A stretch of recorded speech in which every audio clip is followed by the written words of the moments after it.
Good evening, everyone. Good evening. I would like to welcome our newest members, George Harrington and Mike D'Onofrio, to the board. It's a pleasure to have you here. My seat's nice and warmed up for you, so come July, it'll be all good to go. Welcome. Okay, I would like to start off with a moment of silence, please, for Lisa M. Obrist, a graduate of the North Syracuse Central School District, please.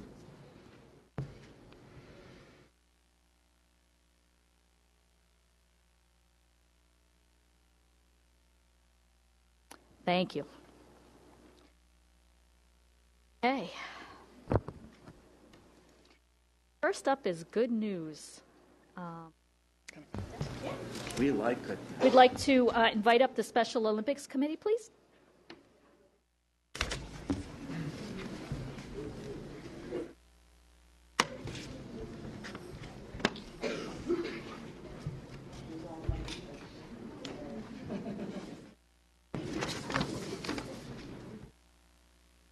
What did I do? No, I just knocked myself off. So good evening, everyone. We wanted to acknowledge the Special Olympics Committee for such an amazing event. And it was my first opportunity to participate, actually, in a Special Olympics. And I got to spend the day out there, and I had a ball. And when I got there, Fina was like, just sit down, don't worry about it. I'm like, no, I want to do stuff. And so I ended up hanging out with other board members, Sandy and Bob, and we were in charge of filling out the, Ribbons. The ribbons, correct. But it was a great time. We got to meet great people, great students, and I just wanted to say thank you so much for your time and commitment. It's a huge event. I was told that this year, I think you guys doubled. It was like up to 700 students, and in the past, it had been probably around 400. And so just an amazing experience, and that Syracuse City Schools called to see if they could participate. So I know there might be some conversation about growing it even bigger, but what a phenomenal day, and we just wanted to acknowledge your commitment. And so, Fina, thank you so much. Kim, thank you so much. Thank you. Lindsay, thank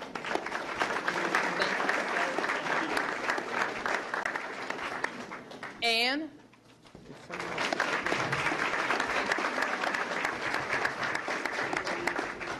Becky,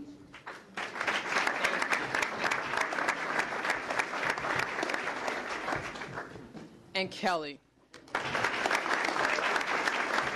And I know next year to make sure that I don't come in pumps and a dress, but that I am in sweats. So thank you again so much.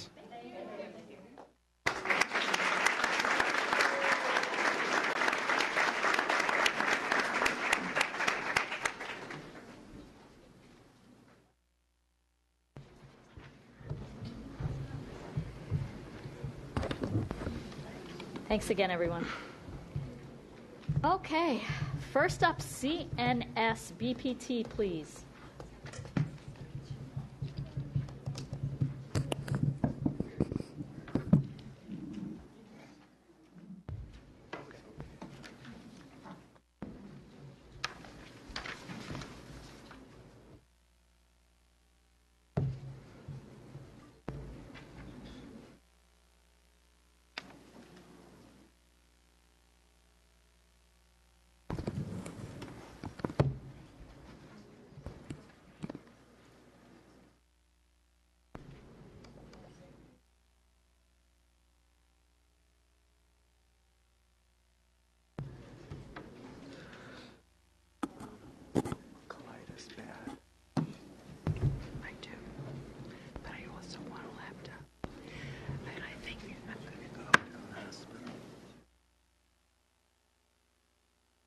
Good evening. For those who don't know, I'm Melissa Julian, the executive principal at CNS High School. This is Greg Broughton, our BPT chair. Is that better? Okay. Thank you all for coming tonight for our presentation. All of you clumped all the way in the back in that back corner. If everybody could shift in just a little bit, or maybe swing around the back and clump on that side as well, so that we're at least evenly clumped. Last night for pig. We're here to just go over our BPT review from this school year, that our goals, what we did with our goals and where we've gone from the beginning to where we've been this year, and what we're looking forward to in the future.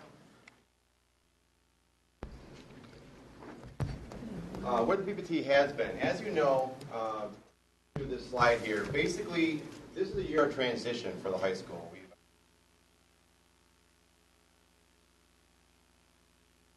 finally landed on our new executive principal here today. And we are moving forward along with BPT. This was the first department chairpersons act as BPT. Also the first year plan for the entire building. Departments going their own direction.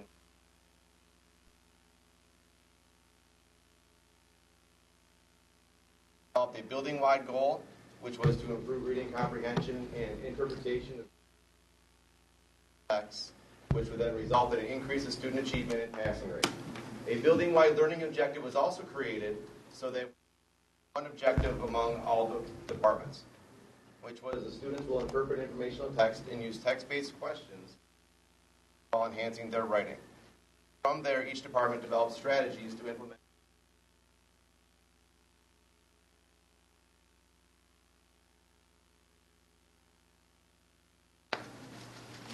And at this time, if I could direct your attention to the chart in front of you.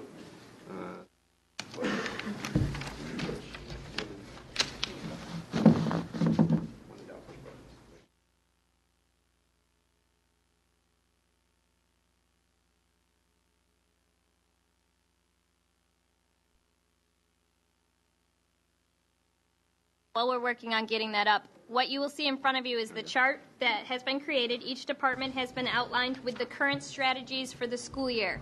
You will notice that while we went from one to one specific building goal and learning objective, the department still kept various strategies. And we're going to talk about how successful that's been and what we're looking at doing a little bit differently in the future. But each department then, what we did is we took out their strategies and then we looked at the outcome of where we're going. With the high school level, as you know, we have our Regents exams in June, so a lot of these strategies we're waiting for those results from the June Regents exam to really see how we've met that goal. So a lot of these are still in progress. Looking through with the art group, just to pull on a few, such as the utilize the career readiness anchor standards across the top line there, for writing found in the Common Core standards when creating artist statements and critique reflection pieces. They're looking at the passing rates within the courses. Another group of the outcome they're also looking at is the AP Studio Art portfolio results. Also looking at final exam results in June, along with the final exam results for the last bullet there, utilizing the College of Career Readiness anchor for reading when researching artists and artist movements and historical backdrop within their classrooms. Within business, basically they went through and they had some overriding strategies across all classes, but there was one in particular for a certain financial class, and that one we have a result of 95% scored 90 or above on the analysis exam, with 100% scoring 80 or above, which I neglected to put in there. The Career Center, they had workshops offered through the Career Center. 42 students participated in these workshops. And within the integration through business classes, they had 22 classes, which represented 477 students visit the Career Center. The Counseling Department is looking at ways to integrate technology and communication with parents. They also had groups to discuss juniors' needs from parent-student perspective. And they also are working on potentially opening up a Facebook page to explore information dissemination through Facebook. And all of that stuff is also in progress. On the second page,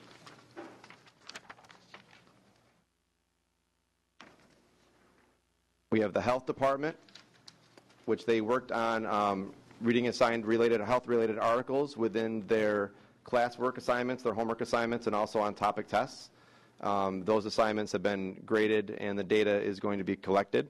Also, use of health-related data to make inference and identify facts, which will also be both in their unit exams, and there's also mini articles included in their final exams. English has been increasing the use of informational text within the classroom. They are having an ongoing discussion, and they're going to do a full implementation within the 2012-2013 year. Also answering text-based questions within the classroom, and we'll be looking at the Regents results again in June, along with a combination of the January results. Family consumer science, using formative and summative assessments throughout the course of the year in order to gauge critical thinking and reading for understanding levels of the students, and that data will be collected from final exams. Within LOTE, they had some common strategies within classrooms, again looking at both the math and the ELA Regents exams, along with their own local finals throughout the LOTE classrooms. The library information program worked with both classrooms in 10th, 11th, and 12th grade, and they were able to give 100% of the 10th grade students instruction on guided practice on how to paraphrase informational text. Also, the 10th and 12th grade students also learned strategies to figure also local and evaluate informational resources. On to the third page. The math department also used some classroom strategies such as underlining, highlighting keywords, flowcharts, tables, etc. And again, they're going to be looking at their math exam results in June.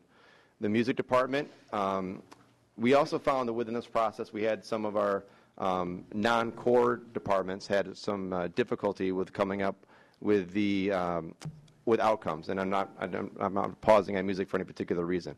It just came to my head as I'm going through. But in theirs, they were able to delve through our school building-wide issue, along with come up with sight reading skills, with the sight reading skills and able to enhance music comprehension going through within the classrooms.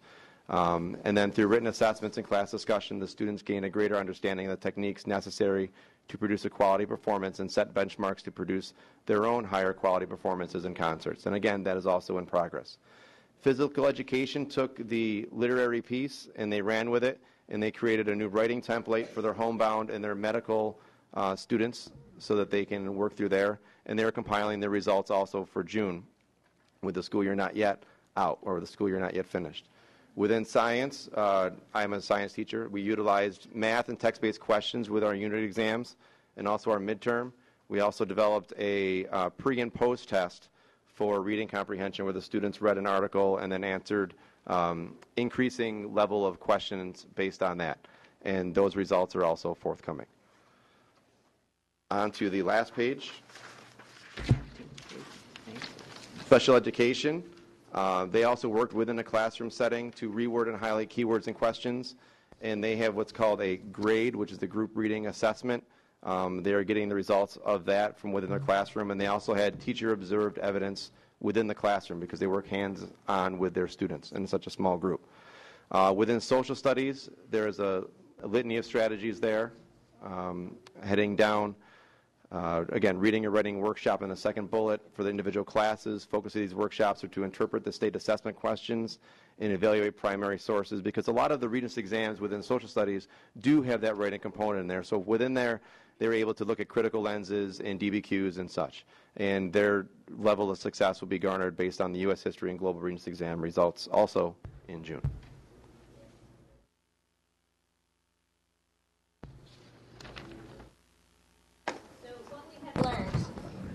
For us, the big piece this year was the fact that we transitioned from 16 department goals and 16 individual learning objectives to one main building goal, and then we were able to branch from that.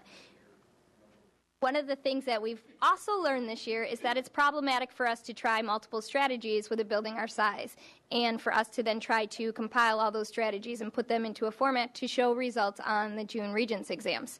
So we are in conversation with the BBT about possibly honing that down to 2 or 3 strategies across the areas and to see the results that way as well. We would like to say, though, that throughout this process, the BPT members in the building have been wonderful about bouncing ideas off of each other, working with their departments to gain the data that we need, and then working collaboratively to transition to a unified goal format. This was a new approach for everybody, and it took a lot of months just to even figure out what a unified goal would look like and how we could best represent that as a building. Do you have anything to add? No, I think that. Our future goals, we continue to move forward with this process. We want to continue looking at one goal. And actually what we would like to do is continue to use this goal next year and build from there, looking at refining our strategies and using those to impact the learning that's going on in the classrooms. And then we also wish to continue to increase our student performance across all areas. And so we've talked about using a unified writing process. We've talked about looking at specific informational texts across all grade levels. And so I think that it's developed some really great conversation for CNS, and it's a learning process. So we're going to go through it together and hopefully come out far better in the end. Does anybody have any questions? Yes, Anna. Not only a question, but a comment. I think to use the same goal next year makes a lot of sense, because this was your year to learn the process, and it'll give you the opportunity to see if the strategies that you selected this year were successful, but then to possibly change strategies, add strategies, and really, I commend you. It's in a building your size, it's a monumental task. Thank you. I want to comment basically on the same type of thing that Sandy said. For a building with 2,200 students, many here tonight, to work on one objective with all your departments, I mean, that's amazing that phys ed, LOT, math, science, all worked on the same goal, target, and you should be congratulated. For Greg, just an idea of what a building chair person does. How many hours do you put? You're a science teacher. Yes. I'm putting you on the spot. And you prepare your lessons every day. But how many hours would you say during this year you put forth on just a ball figure? Ballpark at least 80 to 100 hours going through the This is time what of- our teachers do. They spend way beyond the hours to make sure that our program is second to none. And you Yes. should be congratulated for that. Well, thank you.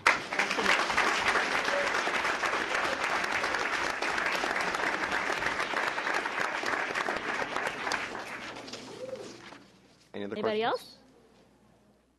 Great. Thank you very guys. much. Thank you very much. NS?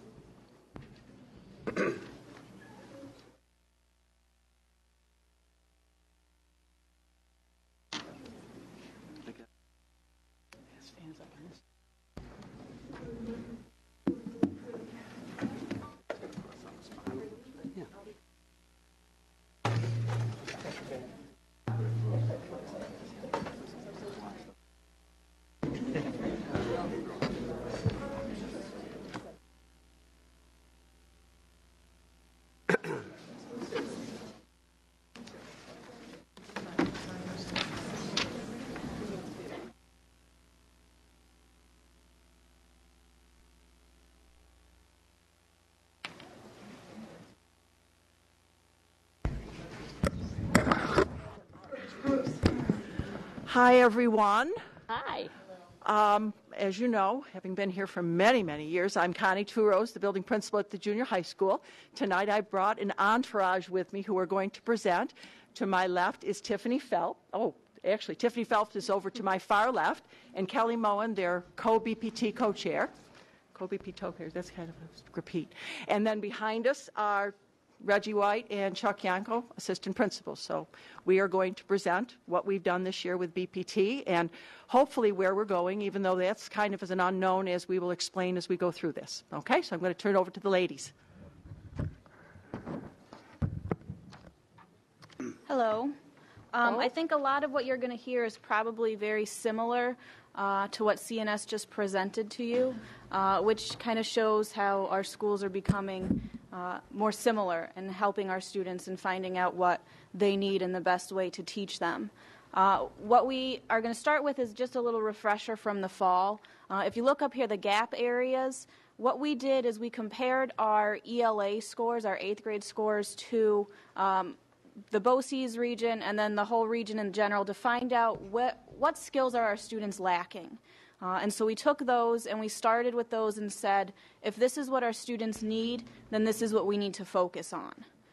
So we've taken our gap areas, and what we've done is we've decided to do building-wide goals. So instead of doing, again, the department goals, we've taken reading, writing, and math, and we've decided to focus on 3 reading skills, 1 writing skill, and 2 math skills.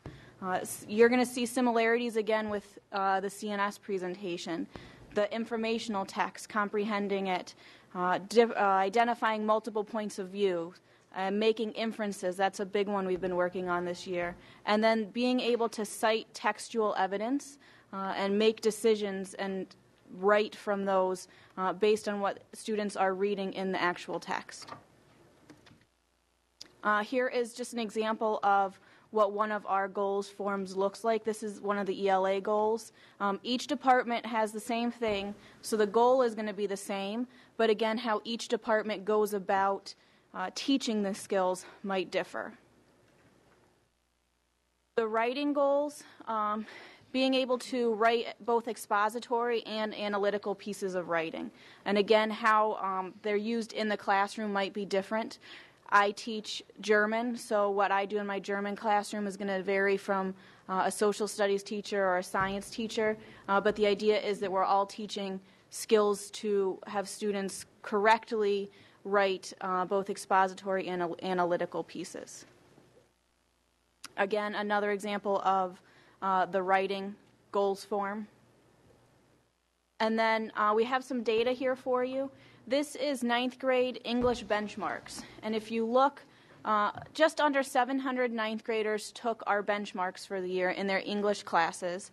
And if you look at the advanced and the proficient, the columns on the right of those are the number of students that would fit into that category. So if you add those on top of each other, you have right around or over 600 of our students are in the advanced or proficient area on those benchmarks. The basic and the not proficient, we're happy to show, are much lower. And then this is just a little pie chart so you can see the red and the maroon there and the blue. Those are our students that are doing well and that are scoring in the range that we would like them to be on the ELA exams. These slides may not be in your presentation. I think we added them after. Thank you. I thought senility had set in. That's why I don't follow along on this anymore. Sorry about that. It's normally not the same. This is the 8th grade ELA, and just to show you what we have done with our data now to try and, again, find these gap areas. So if you look at this, we look at each question. Each question is tied to a skill or multiple skills, perhaps. And then, as you can see, question 5 there, we would take that and look at, okay, 5 is a weak area. What is the area? How can we go about preparing our students so that they have that skill? So it's just a little bit of how we use the data. Okay, we also have one math goal that we use throughout the building, and that's that students will develop problem-solving skills on higher-level thinking skills, and they'll be able to analyze a problem and then solve it. So this is another example of how we have our building-wide goal and the different ways, there's strategies and outcomes that come from those. And math is, yes, they utilize performance pathways, which is nice because we have data available at our fingertips. As soon as the tests are scanned, we can pull up all sorts of information. So the 8th grade math classes took 8 benchmarks or unit tests, common unit tests this year. So this is the results from the first 2 exams. And the same, another pie chart, just showing 75% are proficient in level in units 3 and 4. 5 and 6, we had 76 proficient. And the last benchmark we took, we had 77 proficient. Obviously, we want to get those numbers up, but at least the data is available, and we can, just like that ELA chart, we can break it up by question and find out their weak areas, and we do go back and reteach and retest. But this is just the data on the initial benchmark exams. Integrated algebra, they had 3 benchmarks this year, and then the Regents exam is coming up. So the first one, they were 74% proficient. Benchmark 2, a lot more challenging materials, 61% proficient. Geometry, which is our honors accelerated students, we had 94% proficient. That's some data that we have. As a building in a BPT, we are continuing using Are You Blooming and how we write our curriculum, test questions, and moving more into higher level thinking. And we're also continuing the use of the instruction for all. Most of the departments, if not all of the departments, when they meet on a monthly basis, do have a best practice sharing where we share research-based activities and successful activities that have worked to implement our curriculums. The Common Core, the shifts from the Common Core with the building goals, with the SLOs, with everything that's coming down the pike. Several members from each department attended a 5-day workshop on unwrapping the Common Core and the instructional shifts. Those people took the information back to department meetings and shared them there. Curriculums are constantly reviewed. We want to ensure that there's rigorous and relevant framework in place and that we're reaching all the gap areas. And back to Common Core, we are going to have some summer hours available where people from the 5-day workshop will be running workshops for others over the summer. Just like CNS, we are continuing with our goals. We're going to most likely have those same reading, writing, and math goals for next year and continuing on with the strategies. We don't have any data, obviously, yet from the state exams, but the analysis dates have been set for the ELA and the math. And we will analyze those, and of course that'll drive our instruction. And I mentioned that Are You Blooming instruction for all.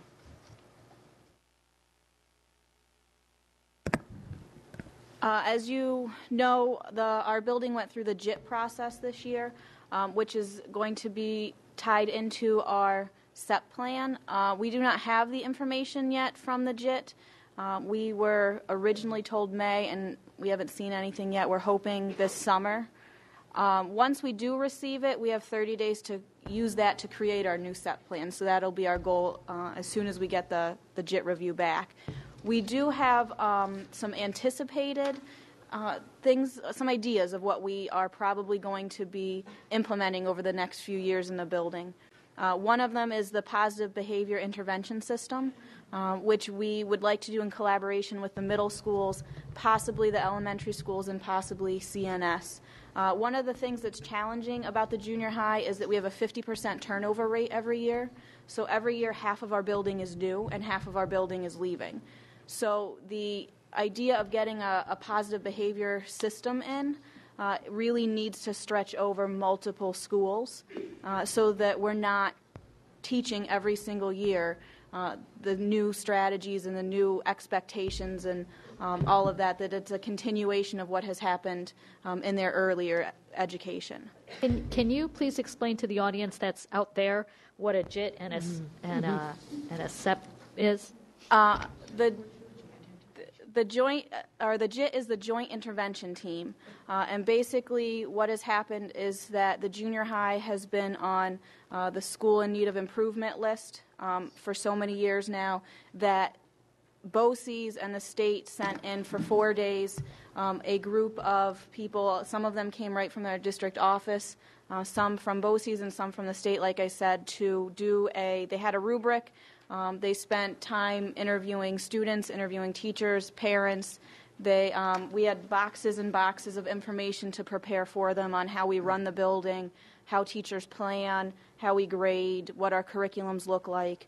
And they spent all 4 days looking at everything. And then Karen Markoff, who was in charge of the whole thing, she left us to put a report together, which was supposed to go through multiple levels of state. And then basically the state will say to us, this is what we think you need to do. And it's basically a 3-year plan. And then the SEP is the Comprehension Education Plan, which is Yeah, it's written as a result, but it's a plan for what our future is going to look like at the junior high. Thank you. When we get those documents from the JIT, what we'll do is have that 30-day process, and that SEP is what's so critical because it's going to drive what we're going to do for the next 3 years. That's why I think we all have bought into the idea of setting goals and what we need to do, but really what comes out of that JIT and then into the SEP is really going to figure into driving our goals for the next 3 years. Karen had given us a little preview before she left of what we could expect, but we haven't seen the report. But based on what she said to us and based on what we've talked about, we have a pretty good idea of some of the things that we are going to probably need put into place in the fall as well as over the next 3 years. I'll speak to the next one up there because the reorganization of the BPT is something that we need to really talk about because BPT is really that school improvement team. And we really have two bodies that govern us, our BPT, but also our department chairs beat as a separate group. And when CNS went to the model of the BPT being the department chairs, we toyed with that idea, but I think we as a building had one of the original BPTs when we went way back in the early 90s, 80s, when we went to shared decision-making. So it's a hard change to just release that BPT and move to a department chair model. So I think we are going to have some real serious discussions about whether we're going to kind of meld that department chair with that existing BPT to make a quality school improvement team that's really going to drive the improvement of instruction at the junior high school. So that's something that we're going to have to do. And that's one of the things Karen had said to us. She said we really need to look at our school improvement team and how it helps us to drive instruction in the building. Also, one of the things that she added as the next thing on there, the common expectations for quality planning. One of the things that we need to look at is how teachers plan and how that's implemented in the classroom. And it's not just our building that shows inconsistencies. This is an inconsistency that's probably been around through the whole district that we've talked about for years, that we've talked about addressing. Well, now the JIT is here with our SEP, and it's probably going to say to us, you need to have something in place that shows you are consistently planning. So we expect that to happen.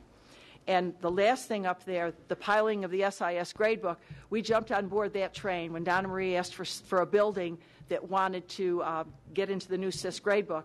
We'll be one of the buildings that will pilot it probably around January of next year. And we're very excited about that because we have a lot of people right now that are on the current My Gradebook and will make that transition.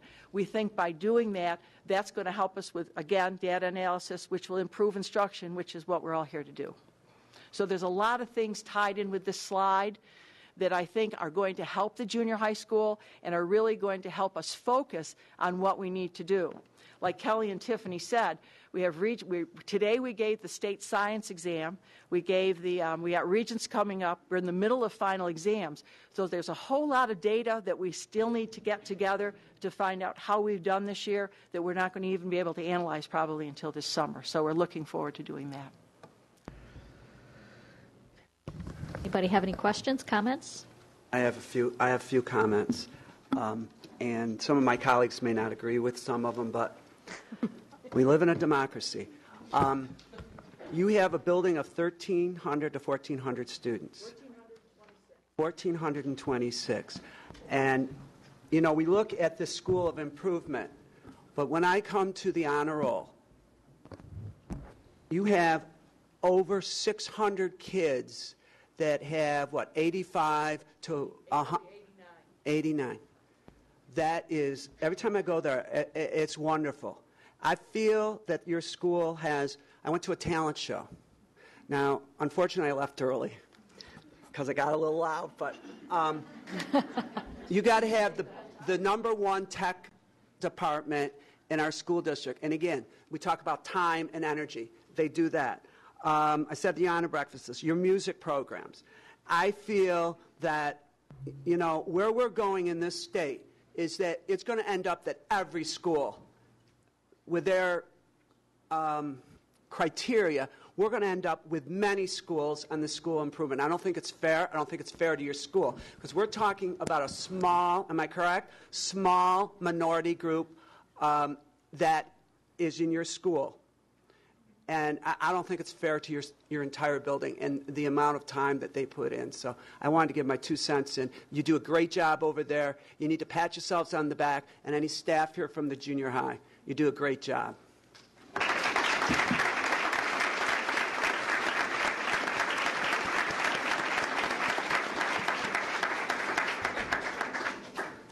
Any comments, questions? Sandy? New York State just got a waiver. Yes. How will, you don't know yet? No, it's a school focus, a focus school, I believe. So we're going to be seeing some things. There's a document that's about this thing. We're sorting through that, but I think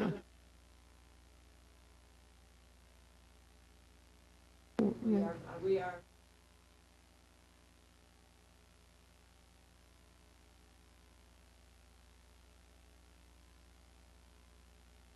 We're going to be called something else, but that's what Bob said. I agree. I've been in that building a long, long time. The staff, we've been together. We really are a family over there. But I think we know that even though I think as a whole we do very well, we have some subgroups of students that we need to do a better job with. Right. And I think as we do a better job with those students, we will see improvement for the whole building. Because those strategies that are going to work to improve their grades are going to help everybody. And I think everyone realizes that. I think what's frustrating is each year when we make some steps forward, the rules get changed and we fall backwards a little bit. Mm-hmm. So then we have to, we change the cut points, we change the tests, we change this, we change that. So I think if we finally settle in on what we are testing and what we are doing and have a goal where we're working, I think we're going to be more successful. But again, this isn't, we get students when they're in 8th grade.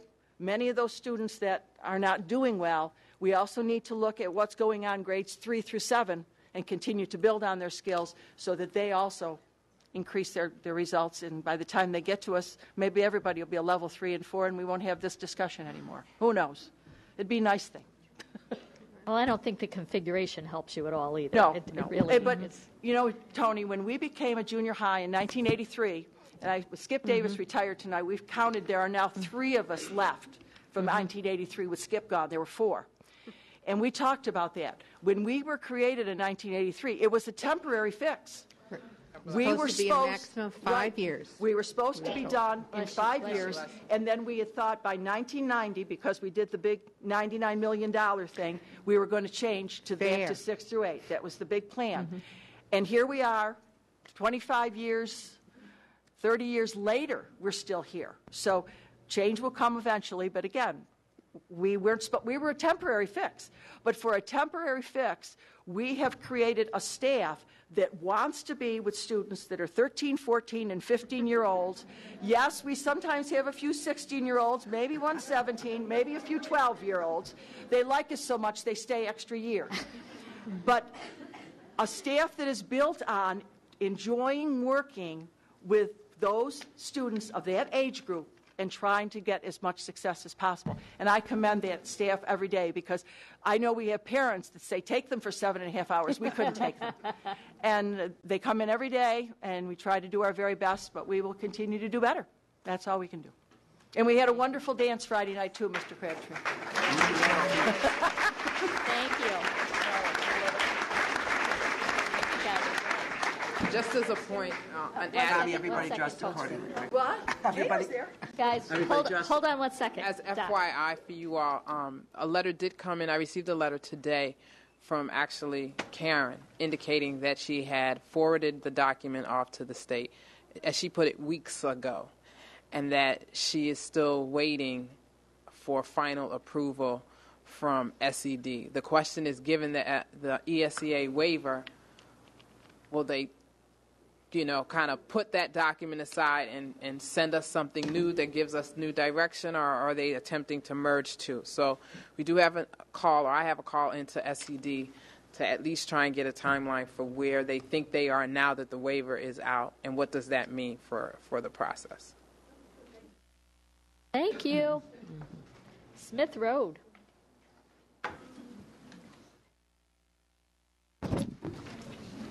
Now we go to elementary.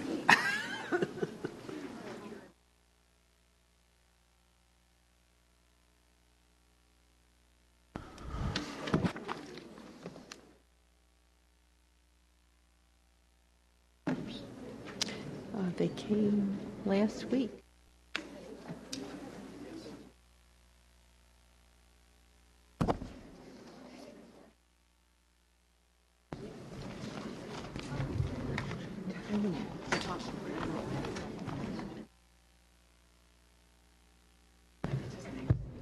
Doing a great job there, Tony.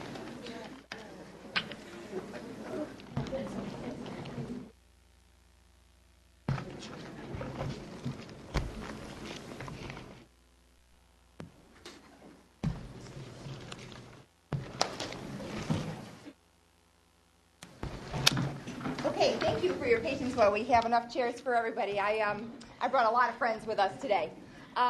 First of all, my name's Jeanette Clark. I'm the principal at Smith Road Elementary School. We have representation from most of our grade levels.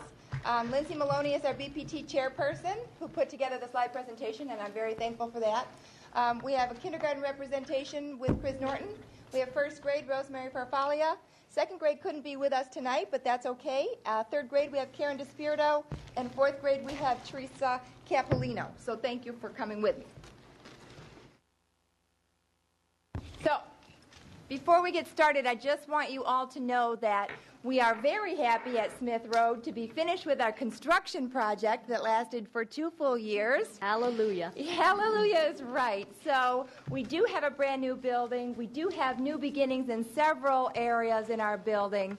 And we do have some new means of collaboration and communication within the building as well.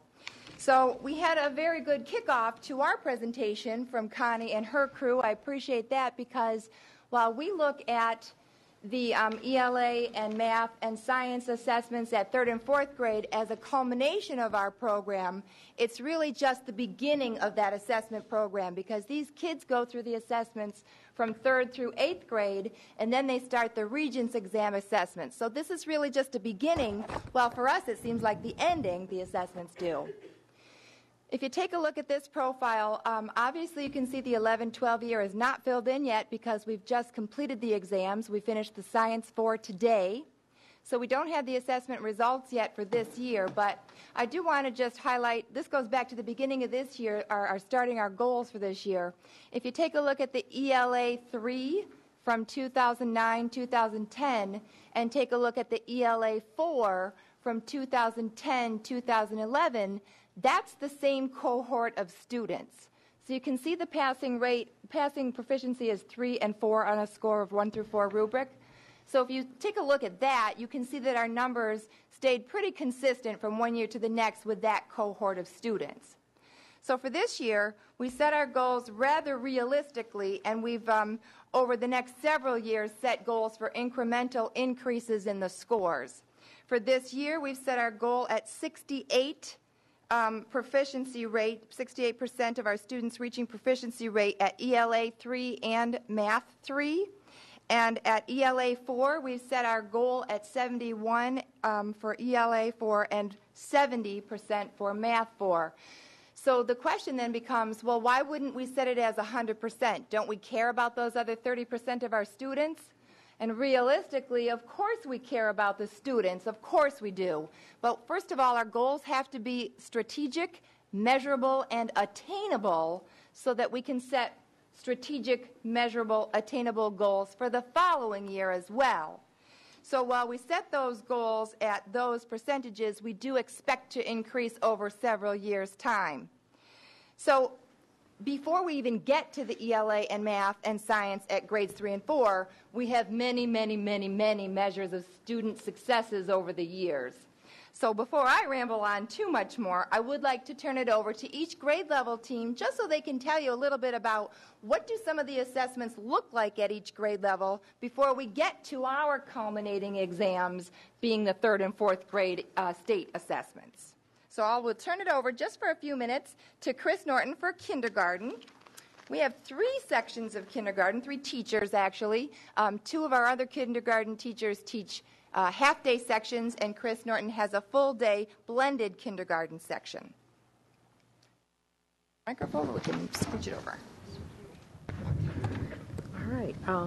Our expectations for kindergarten are that the students, by the end of the school year, will be able to identify the 26 upper and lowercase letters of the alphabet and also their letter sounds. And that is measured by baseline assessments that was given in September, and benchmark assessments were given. In September, we also had a literacy night for kindergarten parents in the fall, and the students were targeted, the ones that needed help with the early literacy volunteer group. The kindergarten students are also expected to be able to read their 40 high-frequency words, sight words, and write 5 CVC words, which is consonant, vowel, consonant, like hat, cat, mop. We are presently administering the June benchmark tests, and we also met with Donna Marie Norton, and we plan to work with her in the summer. And for the math, the kindergarten students are expected to be able to identify and write the numbers 0 through 20, count rote to 100, and be able to identify and describe the basic shapes: circle, square, triangle, rectangle. We use a report card assessments that have been given and recorded, and that's how the parents are aware of their progress when they get their report cards home. And we are in the process of now administering the final assessments for each of these goals. Do you want to tell them about that? Well, the next.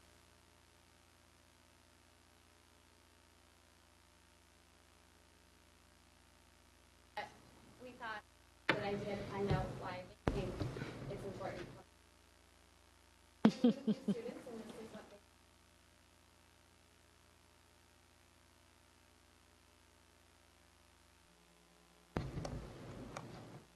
For first grade? Okay, for first grade, 80% of the students will score 80% or better on the district-wide Book Force Pearson Scott Forsman test, and 77% of all students reach that goal. I would like to note that we also separated the students who receive AIS services and the students who have an IEP, because we do have 2 of our 4 classrooms that have a blended program. And when we exclude the students who have an IEP, that would either be for learning disability or speech, 77% of the students reach the goal. And when we exclude the AIS students and the IEP students together, 100% of our students did meet the goal. For the writing, we expect 85% of our students to increase at least 1 level from the fall to the spring writing assessment. And our students can be in 4 different categories for writing: emerging, developing, capable, and experienced. And we do 3 different writing assessments during the school year, 1 in October, 1 in January, and 1 in April. And of all of our students, 98% reached their goal in going from 1 level to another, and some even increased 2 levels during the school year. For their reading abilities, we use the Fontes and Pinnell benchmark testing. We do 1 on every student in October, and then 1 again. Some did it at the end of May, and some are just doing it this week. And we're expecting at least 85% of all of our students to increase at least 5 levels. And 2 of the first grade classes are finished with their testing, and of the 45 students that we've looked at, 43 of them have gone up at least 5 levels. And 1 of those classes is inclusion. So we'll have the rest of the data by the end of this week. For our math, we expect 85% of our students to score 80% or higher on the end of the year Trailblazers assessment. We are in the midst of administering that right now. We actually developed a midterm based on the Trailblazers format, and also a 3rd marking period test just so that they would get used to the format. And we've been giving math facts tests since January, and we also do something from the Trailblazers program called DPPs, which is daily practice problems, and that's just a spiral effect where they're working on the same strategies and the same concepts throughout the year. And most of our students scored at least 80% or higher on the midterm and the third quarter test. And as I said, we're in the midst of administering the final exam right now.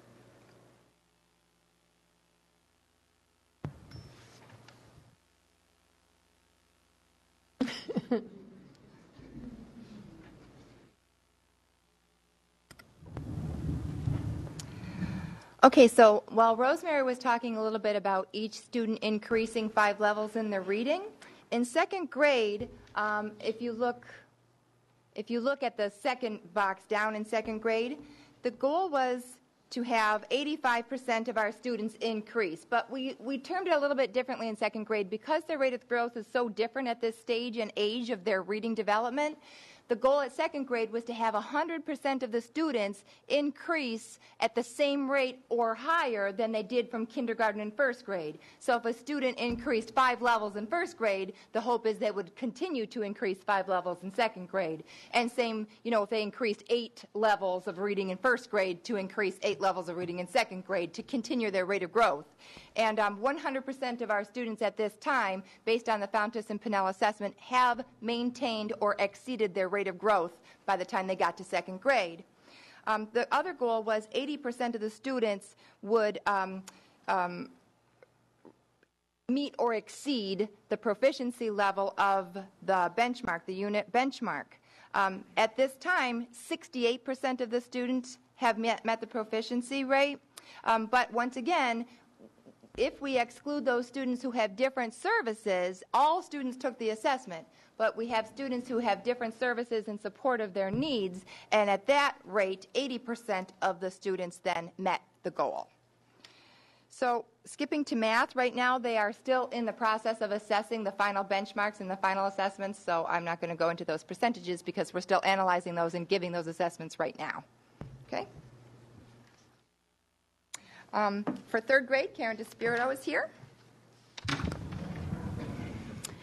Hi, Sue Garrett and myself teach blended third, and Walt Mueller and Jennifer Condor teach the other 2 sections, and they take the bulk of the AIS and resource students and those students receiving any other services. For our ELA, we based our goal on Reading Street, our series, and we were focusing on nonfiction information, that the children could focus more on nonfiction information, that we said 75% of the students will score 70% or higher on one of our selection tests that are given every week, and it's called Volcanoes, and they love it. And 74% scored 70% or higher on that out of all the third grades. That includes all of the children, IEP students, AIS, everyone. Our second goal for ELA was 75% of students will score 65 or higher on the Reading Street Unit 2 benchmark, which is given in December. That's a much more difficult and comprehensive test, but 75% of the students did score 65 or higher, which was, we were happy to see that. The next goal, also end of the year test too, 75% of students will score 60% or higher. Again, that is a very lengthy, very comprehensive test, and we're giving that this week, so we don't have results yet on that. Next goal will be 75% of students will score 3 or 4 on the New York State assessments, and of course we don't have the results yet. And for our writing, students will maintain or improve on beginning, middle, end of your writing assessments based on our look back and writes, which are ELA, New York State ELA formatted based on nonfiction information. Again, focusing the children more on how to write in response to a nonfiction piece. And those were Penguin, Chicken, Volcanoes, and Statue of Liberty, all stories they love. So, and that right now, the last writing piece we're giving now with the end of the year test, we are looking at students that are developing and improving their writing based on the rubric that we use for these writing pieces. It's the same rubric for all three. So we base a final percentage, though, cannot be assessed right at this time because we're still, again, analyzing that. In math, we use the district benchmark for Trailblazers. 75% of students will score 60% or higher on this district benchmark, which is given in December. And 65% did score 60% or higher. Again, this is all of the students in third grade. And we're also looking at how are they going to do on the state math test. 75%, we hope, will score 3 or 4 on the New York State math test. And we're still waiting for the results for that. So that's grade 3.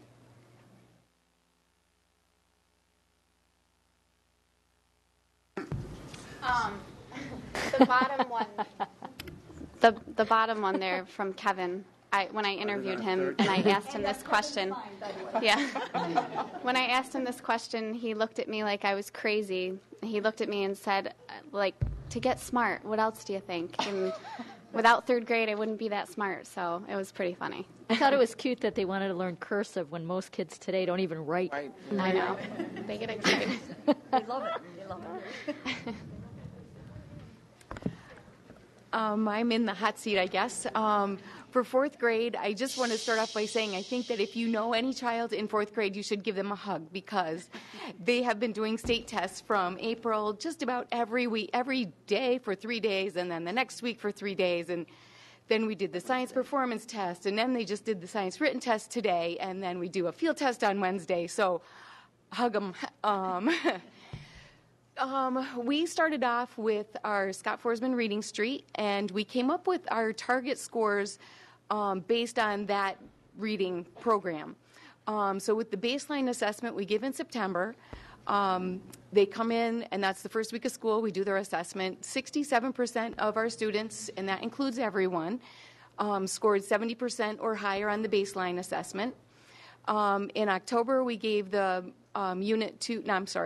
in November, we did the Unit 2 benchmark assessment, which is a selection assessment, and 88% of our students scored 70% or higher.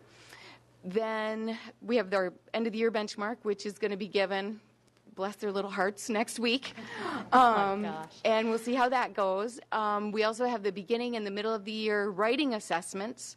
We do 3 assessments. We have completed the beginning and the middle of the year assessments. They also need to do the end of the year writing assessment. That's also going to be next week. So 83% of our children either maintained or improved their writing skills from the beginning of the year to the middle of the year.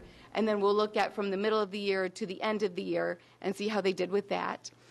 And then in November, we did the district benchmark test, and 68% of our students, 68 students scored 75% or higher. So 68 students are 75% of our students that scored 60% or higher. That's very confusing. What it means is 75% of the kids got 60% or higher on that test.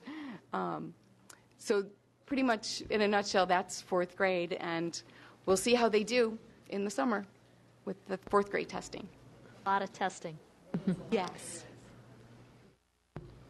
I don't know if you've ever seen it, but there's a little book called Testing Miss Malarkey from the Miss Malarkey. We read that just before we start the ELA test. We go through Testing Miss Malarkey. So. That used to be something that I would carry around with me.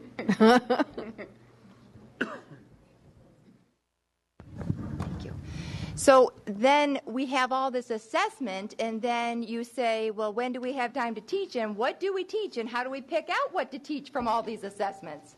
So we have to keep in mind that, while this is, again, these are culminating assessments for us, this is just the beginning of their school career, and they have a long, long way to go. So we need to instill some study skills and some foundations and some reading skills, real solid foundation for them to go on so that the next schools can meet their goals as well, because these are all our kids. So we have to keep in mind the focus of individual students. We have many things. Okay, so once we have all these assessment results, then what? What else goes on? What do we do with the results? And I wanted to highlight 3 of our specific programs that we have pretty solidly in place at Smith Road for our students. One is, I'm going to go to the next slide, they're all highlighted here, 2 by pictures, 1 by a graph. One is we have an ELA tutoring program. This is a program that comes from our Title I fund. That's how it's funded. But we use it in tutoring before the ELA assessment. So we've selected students by their previous year's test scores, by current district baseline assessments, and then by teacher recommendations, which kids will benefit solidly from this program. And then we taught skills in a 10-week program, 3 sessions a week, so it was a total of 30 tutoring sessions before school starts. The parents brought the kids in, and we focused on comprehension target areas, vocabulary, writing, listening, and the materials we used were previous ELA assessments, supplemental materials, and practice books. We used comprehensive assessments from reading skills, and we also used the series that we have in place, the Scott Forsman supplementary materials. So that was the tutoring session. We serviced 24 students, and our goal is to have those 24 students meet the proficiency rate. So time will tell when we start to analyze that data after they come back. That was the tutoring program. We also have in place the ELVs, we call them. They're the early literacy volunteers. They're a group of parents who are committed to seeing our students do well. And we start in kindergarten. We have 19 students on our radar right now that visit our ELVs. We have 7 parent volunteers, and they target all ELA and some math recognition, number recognition skills. I also, just for the record, want to do some Smith Road by the numbers, because these are some interesting stats. We do have our AIS program that's also solidly in place, and we service a lot of kids. We have 2 seriously at-risk students in kindergarten, not just in the ELVs, but in the AIS program. We are servicing 23 students at first grade, 25 students at second grade, 14 students at third grade, math and or ELA, some receiving both, and 57 students, based on previous year's test scores, are being serviced in the AIS department at 4th grade alone. The numbers are staggering, so you can see that we do have a lot of work on our hands. I also want you to notice one more number that's a reality for us. Excuse me, folks in the background, excuse me. The more little side conversations, it becomes harder and harder for us to hear her. So if we could just stop the side conversations just until she's finished with her presentation, I would greatly appreciate that. Thanks. Thank you. We're done. I promised my own staff I wouldn't talk for too long, too. They get tired of hearing me. But I do want to say our blended programs are very strong. We have very, very strong teachers servicing kids with a huge range of needs. And 50 of our students at Smith Road are students who would otherwise go to different schools but get bused to our school for the blended program and to meet their specific needs. So our individual student goals are extremely important. So that's what we do with all these test scores and all the ratings that you see and the percentages and the numbers. There are real people and real children and real faces behind these numbers. So that's important for us all to know. So thank you to my team for coming with us tonight. We work hard, we work together. Fun.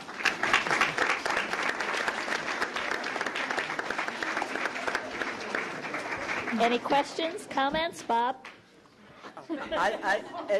Again, Smith Road's done a great job like the other schools, but I believe this Stan is the last school other than Main Street that has come before us. Am I correct? All the elementaries? Mm-hmm. About a year and a half ago, Stan Finkel and Donna Norton and Sandy DiBianco and myself were the representatives that went through training looking at this new process. you're the last school that's come before us, where you came in the fall, talked about your goals, your strategies, and then came back and talked about where you're going and what's happened.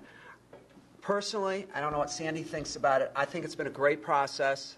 I've learned a lot about where schools are going, and I think we can see a common thread, K through 12, in this school district. I know Tony's talked about this. She's getting ready to leave us as a board member. But she's always talked about a common thread, us working for the same target, and I think it's beginning to happen in the school district. So congratulations. And congratulations to Stan for starting the process. We appreciate it. And I concur with Bob. Great process. Was one of the best trainings I have been to in 24 years. And I think it's a process that ratifies and continues our desire for shared decision-making and a shared effort across the board, literally and figuratively. Anything else? Thank you, folks. Thanks a whole bunch. Thank you.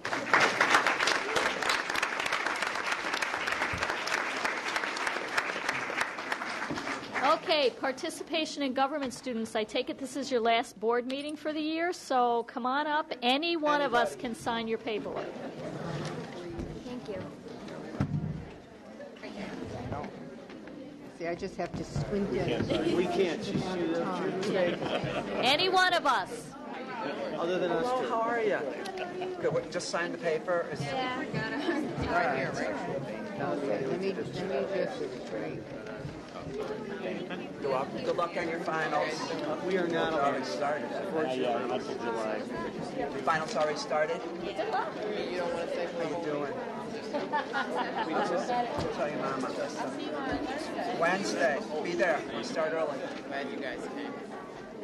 Dusty. Thank you. Good luck. What's your name? John. Sure you Senior? Anybody else? Hi, how are you? You certainly may. I'll print it first. How's that? Logan Read it. played basketball. Did an awesome job. I went to many games. I wanted you to beat Utica so bad. I know you did. I know. You guys play, it seemed like you got stronger and stronger as the season went on. Yeah. Anybody else? I wrote all this stuff down though. Right. Where am I right here? Go to college. Right. This is where I signature. Where do I print? Right here. Come on down, folks. All of us can sign. No. Oh my God. Come on down, folks. All of us can sign. How you doing? Christina. Tyler. Thank you. So getting ready for that big day.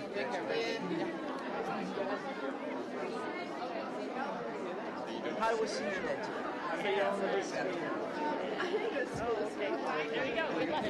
Oh, I got to sign.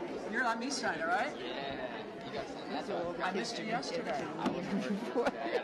So I'll wait this one. Mr. Kevin.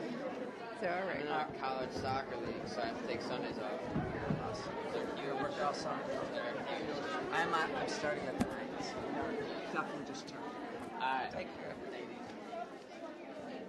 Good, you? He works at Okay. Subway, and I go there all the time. Back to business. Thank you. Federal grants presentation. Mr. Bowles. Hey, thank you.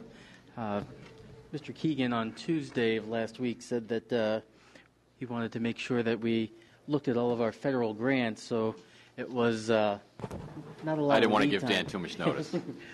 So we'll get started.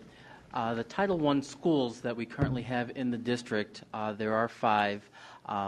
If you can look over the years, the calculation of the poverty rate based on free and reduced lunch has steadily increased for many of the schools, and it's a little bit of the sign of the times and kind of the economics that are happening. But I do want to clarify one thing. This is a snapshot, and this grant is filed in the end of August. what tends to happen is as students move in and populations change, sometimes these numbers continue to increase. And these numbers also may be different than food service because service does not calculate kindergarten students because they don't eat lunch. So these numbers have a higher overall enrollment. So when you look at food services numbers, they are usually for the elementary schools about 10% higher than these existing numbers.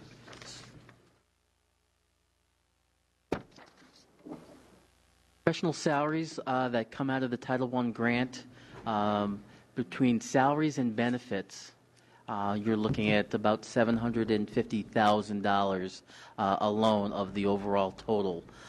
So we do try to make sure that we're using the grant for those purposes so that that is not coming out of the general fund. At Roxborough Elementary, because that does have the highest free and reduced lunch total, there are 2.5 staff at that total. And again, the total is salaries and benefits. So as you look across, and the bottom staffing, we do not put a staff person at either of the parochial schools, but they do have students from our district that we do provide funds for them to provide service to.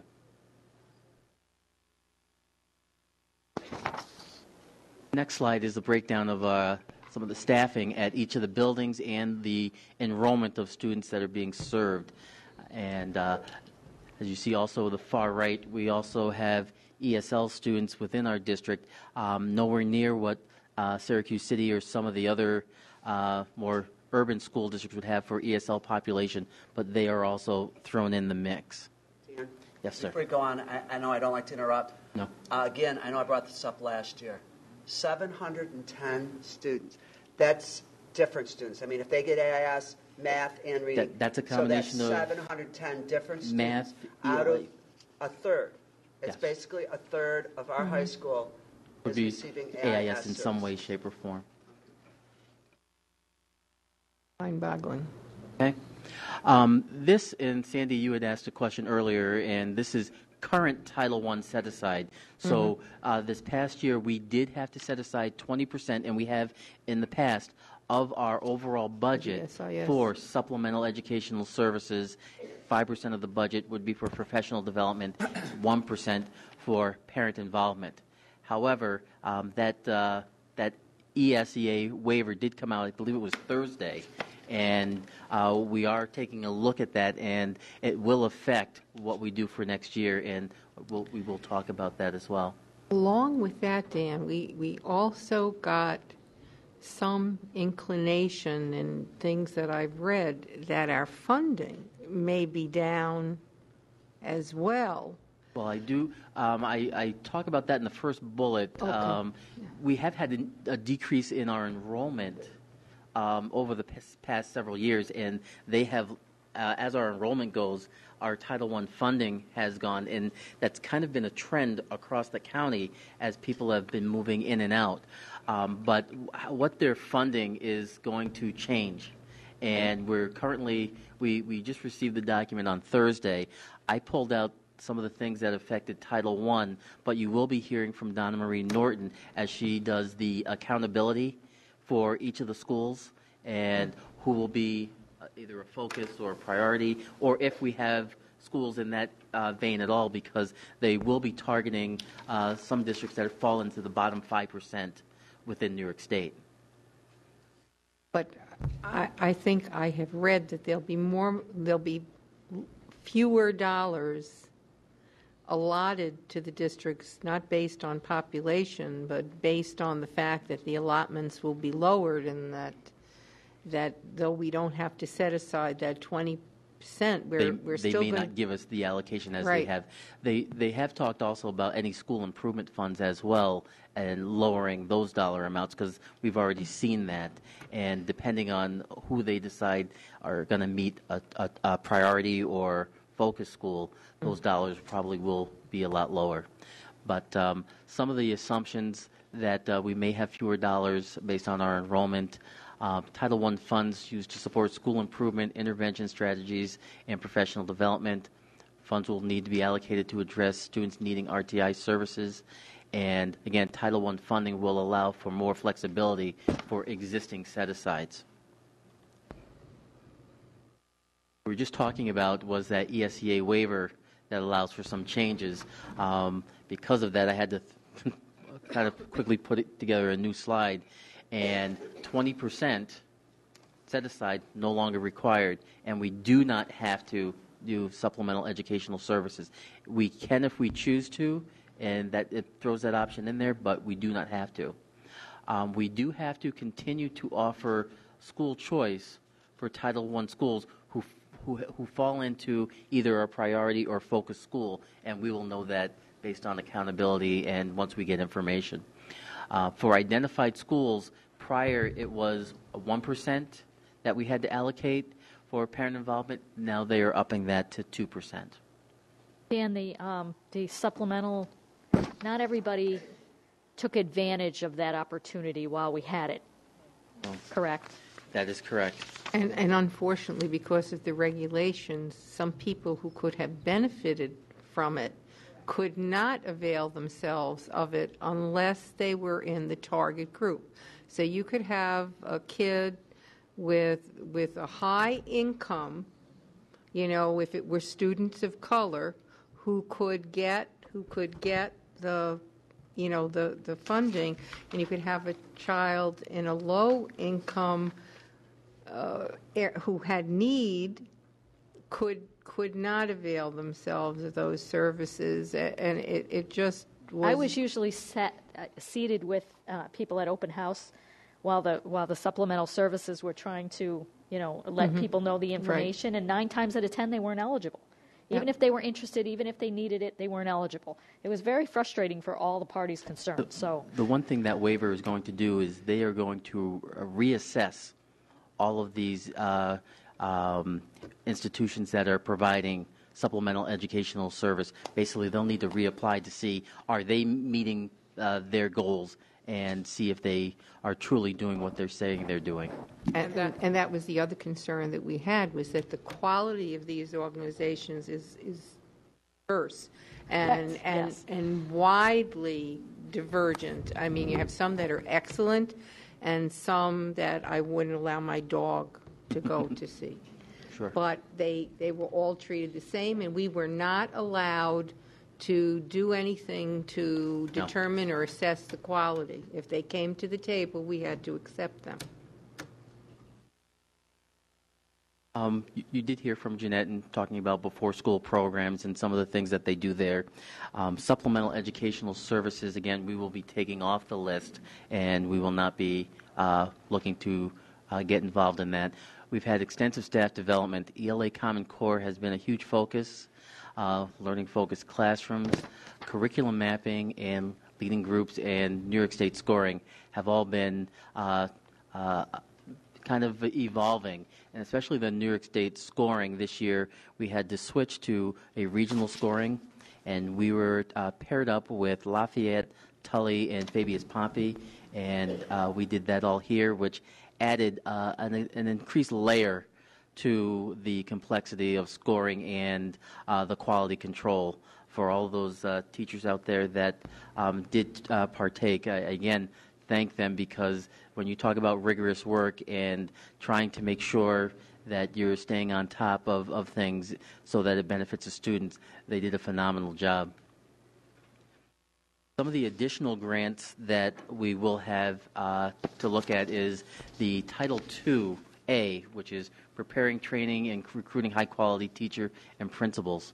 In our North Syracuse, that all teachers need to be highly qualified, because Annette Speech keeps a tight rein on that, and we won't look at people unless they fall into that highly qualified range. Professional development must be provided, and also we look to make sure that the required hours for professional development are being calculated and tabulated for all of our staff. Title II-A grant pays for the salaries and benefits for 3 literacy and math staff developers for the tune of $263,000. So that money for does not come out of our general fund. It is fully paid for from the grant. We also provide universal pre-K, and we kind of subcontract for that service. The grant is provided to the school district, and then we send out RFPs for places such as Learn as You Grow, Northminster, Head Start, and they provide the service. And that grant allocation has remained fixed for the last 4 years at $606,000, and it services 232 children. We are currently still doing some registration tonight at the junior high school because we usually would be over here, but we knew we'd have a packed house. So in summary, the Title I grant total is up there, and Title IIA, Universal Pre-K, for an overall total of $1,966,348. Jeez, you just scared me. Sorry about that. So intent on the. Any questions? Thank you, Mr. Thank you very Bowles. much. Didn't work as well as I thought. Thank you, Captain.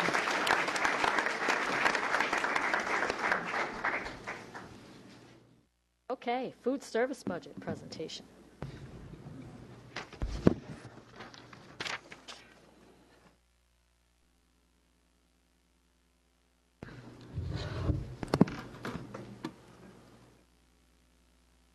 Louise with her flower. It's kind of bittersweet, I gotta say.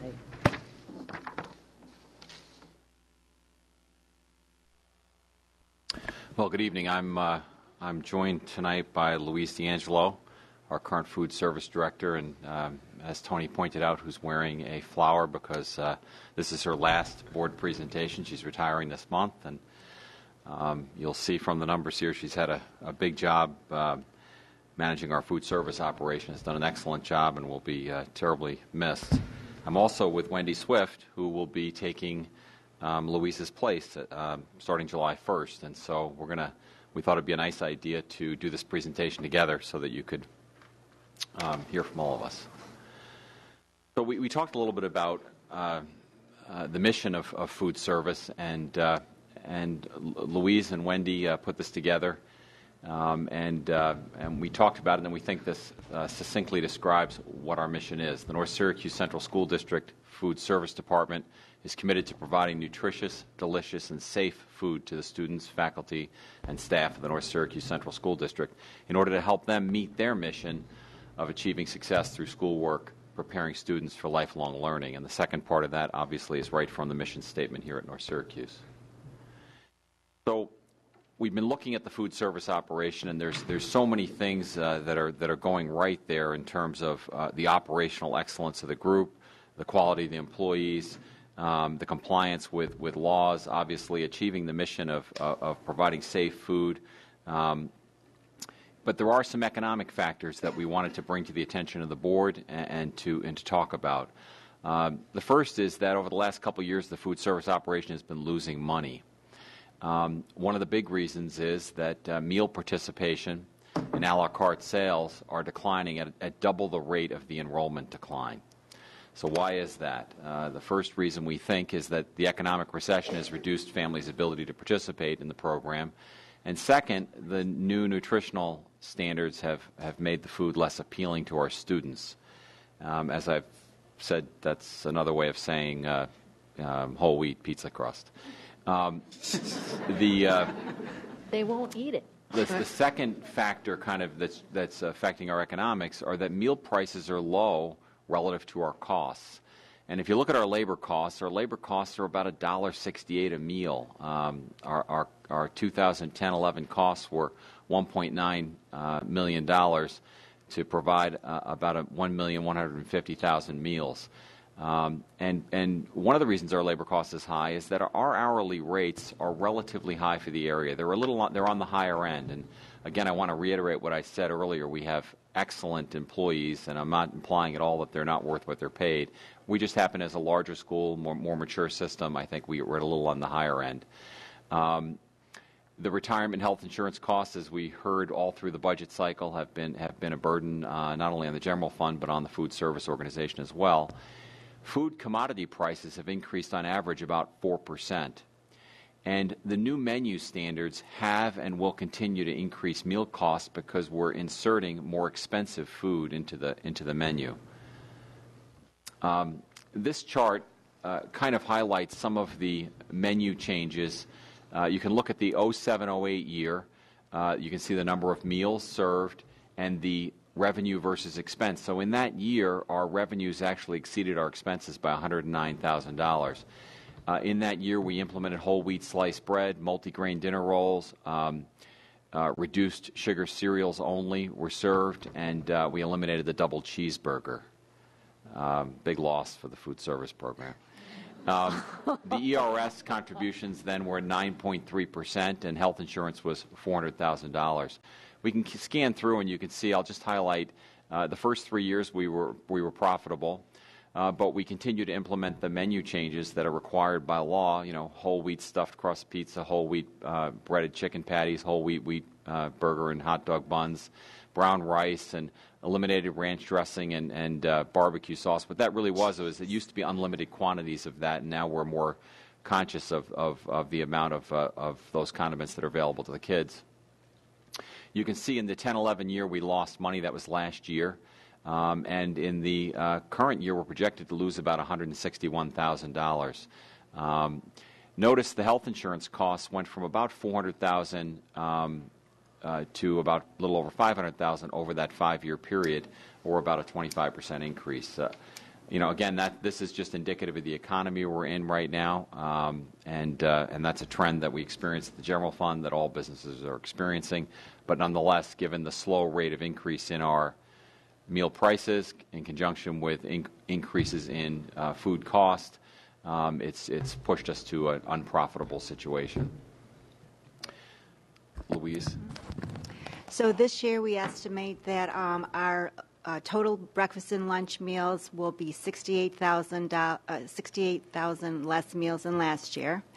I'm finding that every week, you can go to the next one, a la carte sales also is decreased about 8,000. When what we're finding, my cook managers and myself are getting phone calls every week telling us of their dilemma and that they want their money put into lunch meals only. They want credit limits capped.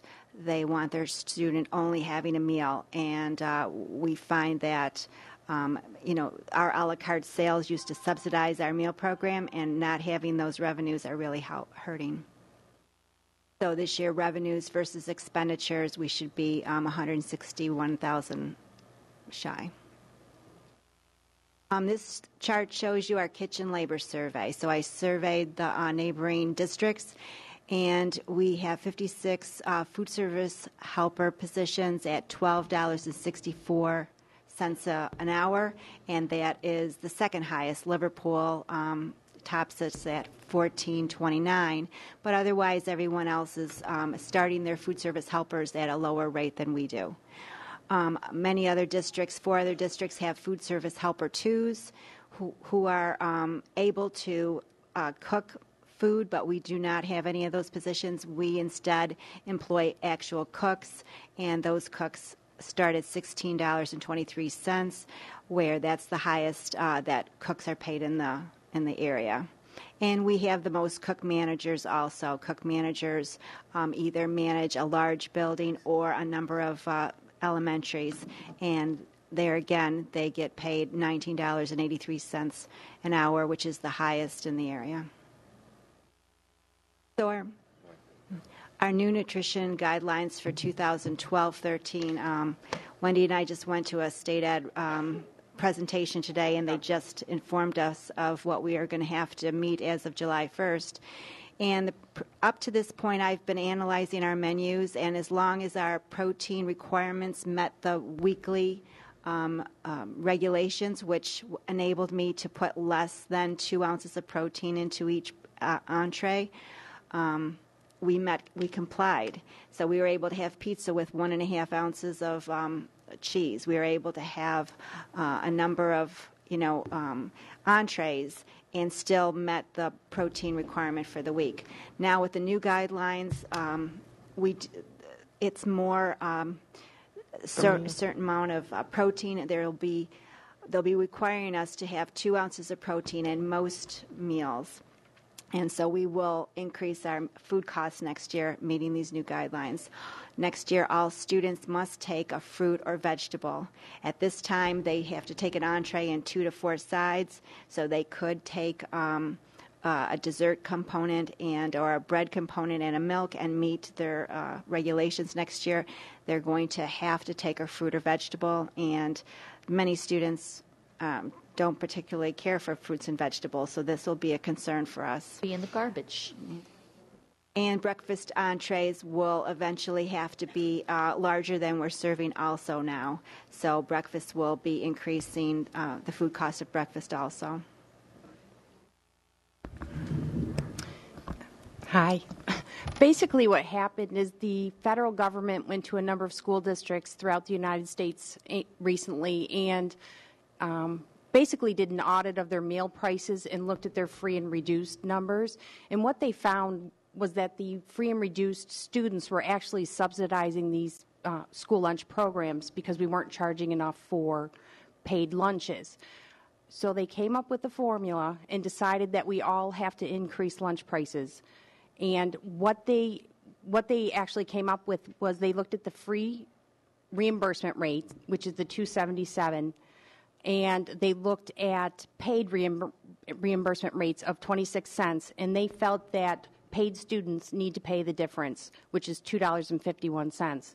Now, they don't expect us to get to that point overnight. They realize that some of us are under $2, and we need to take our time getting there. These families, can't jump 50 cents or more in a year, so they are giving us a time frame to meet this difference. However, our reimbursement rates change every single year, so we're always going to be chasing this number.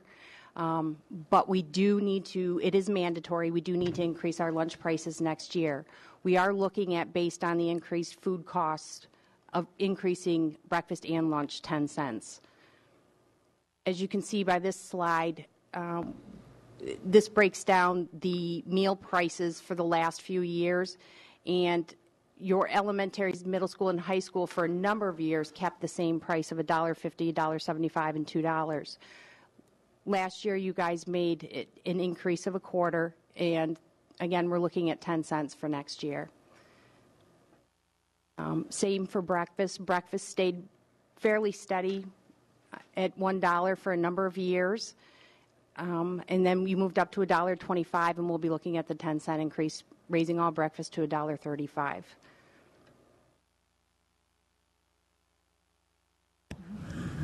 So what do we? I want to go back and just reiterate that our team has done a great job in terms of the people, and we've, despite the the kind of the labor cost, what we've really asked our food service workers to work extremely hard, because we've taken labor out of the kitchen to try to get our costs in line. The changes we made, new strategies that we've implemented recently, in order to right the ship, so to speak, and get our food service operation at break even. The first thing we did was we decreased food service office labor costs with the elimination of the assistant manager, and as well as bringing in Wendy as a BOCES manager. The second thing we're doing is we're exploring the possibility of increasing the free and reduced breakfast sales. We have a significant population at all of our schools, particularly the junior high and high school, that are entitled to a free or reduced breakfast that are not taking advantage of it. And to put it in perspective, in the high school, there are over 450 kids entitled to a free or reduced breakfast that are not partaking in that. So we're brainstorming, and one of the ideas we have is the possibility of having these breakfast carts with wireless registers where kids can come in and just grab a lunch, key their number, and go to their classroom. And whether they can, obviously everybody can partake in that, but we think it'll get the free and reduced population to, most importantly, eat the food they need so that they're well nourished, so that they can learn. And that's really the objective, is to provide the kids with the nutrition that they need to be successful. And so that's something we're exploring, and we're going to be talking more about. The other is that we think, as part of Many schools do this. They have a volunteer program, and we'd like to talk to you folks about this, having our students wash tables. What it does is it... He doesn't know the history. But there is a history here. Oh, yeah, no, I know the history. I know it's very controversial. I still think it's a great idea, though. Well, I thought it was good. Well, I mean, I wash tables. Yeah, and our kids in Marcellus wash tables every day. When I was a child, and our parents objected. Well, that's why I said volunteer. And what we would do is we would create a program run by the food service department that would basically solicit volunteers, that we'd work with the custodial staff to provide the supplies, and we would, periodically give the kids ice cream coupons to reward them for providing that service. And we tie it into some type of character education thing. We want to work with principals and whatnot. And so we'll be pitching this idea to our elementary principals at an upcoming meeting and brainstorming with them. And we've asked around quite a bit, and it seems to be a program that works in many schools, and we'd like to at least try it. I was shocked that we had the amount of hoopla over that we did, because, as I said, I grew up doing that, and my kids, they wanted to wash the blackboard, they wanted to wash the table. It's funny, the idea came up. Louise said, hey, I got a great idea before I retire. Get the kids to wash the tables. Were you here when, Louise, were you here when the problem happened? So you know what it's about, right? I have a question. Has there ever been given any thought, junior and senior high school kids, generally speaking, don't necessarily eat breakfast first thing in the morning, but they eat their first meal as early as 10:30 in the morning. Right. And then by 2, they've gone almost 4 hours, 3.5 hours without eating. Is it possible that we flip it a little bit and maybe offer a snack on their way out the door?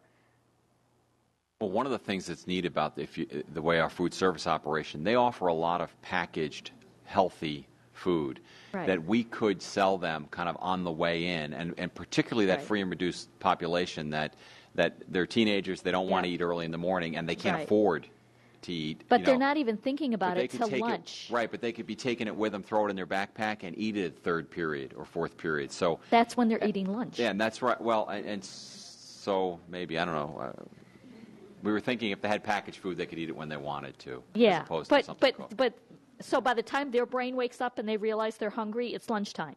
So then if we maybe offered a snack, because some kids aren't going home right after school or whatever, and they could go hours after 10:30 before they have any shot at having something else to eat again. So it's just something to think about, maybe doing that same concept on the go in a package in the afternoon as opposed to in the morning. Yeah, that's a good idea.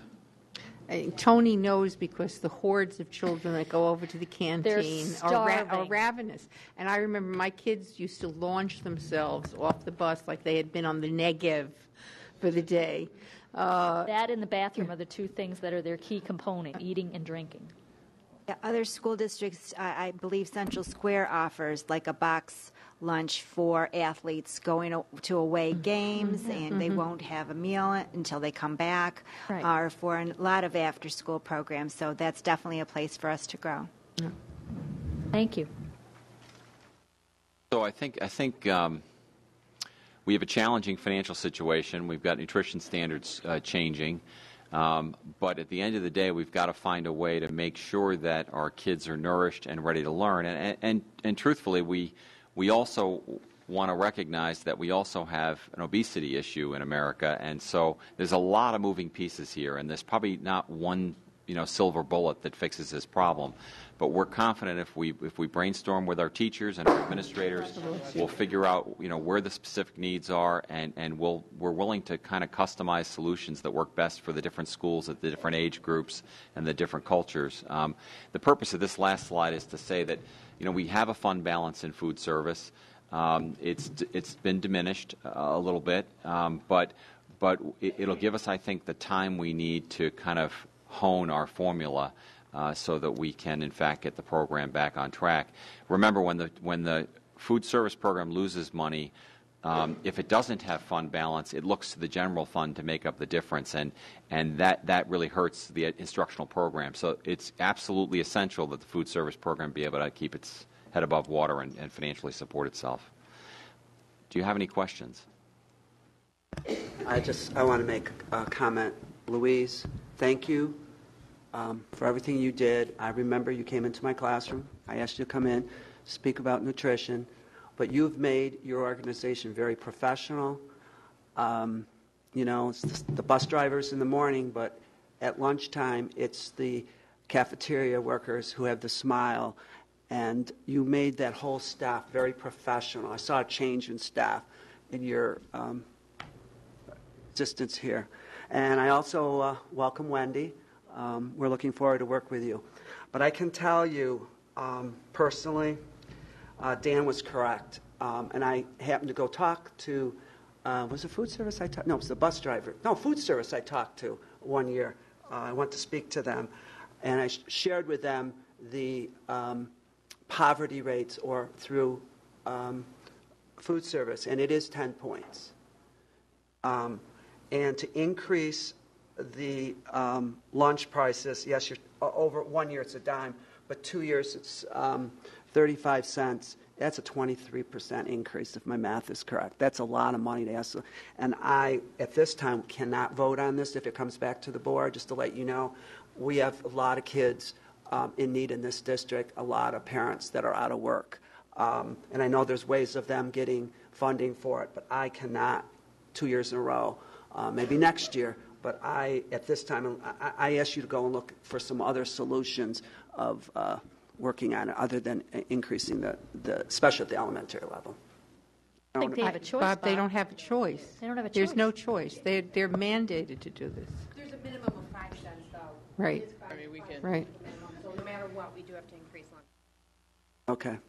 And what the federal government is saying is that we should be charging over $2.50. Right, and there has to be. I think Bob is a good point, though. The only thing I think that mitigates it is that population is entitled to a free or reduced lunch. And I think where we're missing the boat is that we've got a lot of free and reduced people that aren't eating the lunch. And so, I agree that we have to meet their needs, but somehow we got to get that meal, that food to them so that they can be nourished, and it's free. It's basically a free meal for them. But also, when you get to a certain price point, and the kids are not all that thrilled with what they're being served because they don't like the choices that they are being forced to make, then they prevail on their parents not to buy lunch. To bring their white bread or, their ranch. or their roll or their ranch salad to school.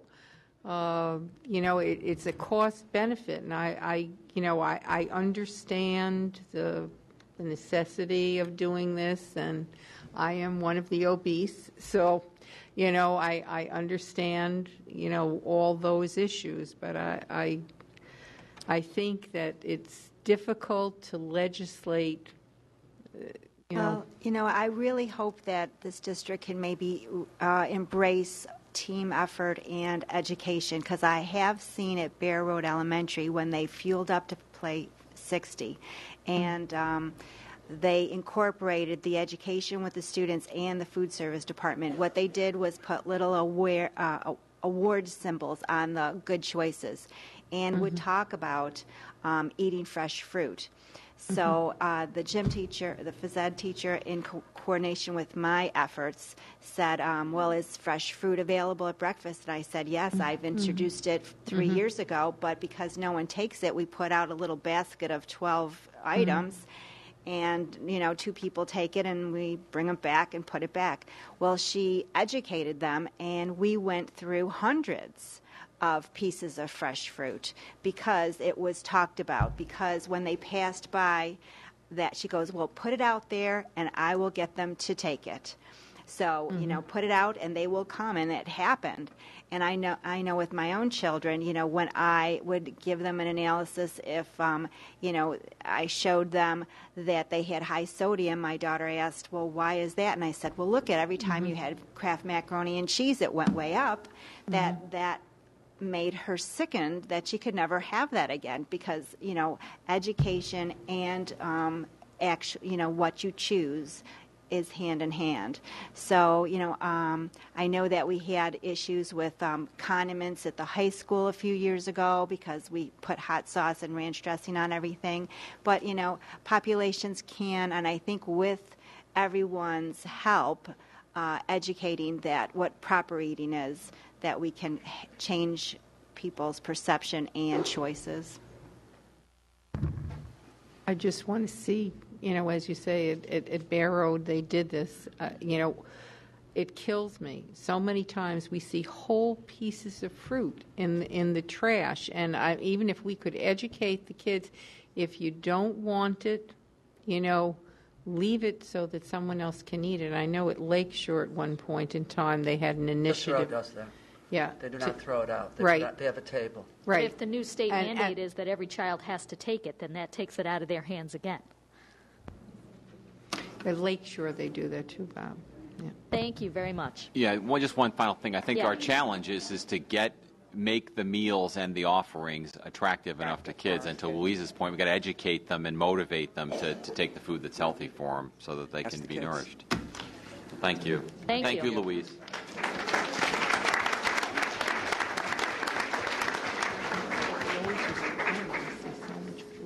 Okay, the next portion of our agenda is I have one person signed up to speak, and I just wanted to remind everybody out in the audience, in the world out there, that the process, the way this works, is that the one speaker that we have will come up, they will speak, and we as a board do not respond. I think some of the emails we've been getting in recent weeks, people don't get the gist of how this works.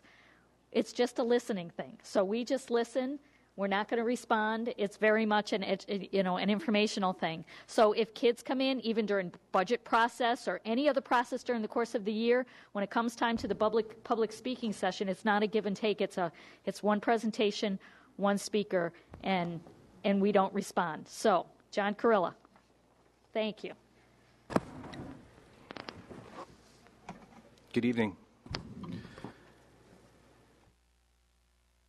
I want to take a moment before I get going just to really share how impressed I am with 3rd and 4th grade wisdom.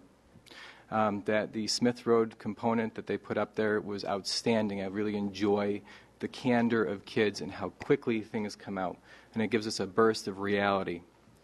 That being said, this is a message addressed specifically to the board. If we had our way, we would be lucky enough to live on the brink our entire life. That great sense of expectation and excitement without the disappointment. That would be the perfect state. Sadly, things have not worked out that way. It must first be said that the NSEA fully comprehends the gravity of our action, speaking to the board publicly, as well as providing written notice to each board member. We have remained patient, affording every professional courtesy to the superintendent, allowing her to learn about North Syracuse, invest in our students, staff, and community. We have reached that pivotal moment when decisive action by the board, NSEA, and community is necessary. Dr. Dice entered our district 11 months ago. She has been provided the trust and respect deserving of superintendent and educational leader. Her presentation in September, powerful and hopeful, resonated with staff, drawing all to our feet in ovation. The path was illuminated. The district was unanimous in its movement toward an improved, more effective, and efficient North Syracuse.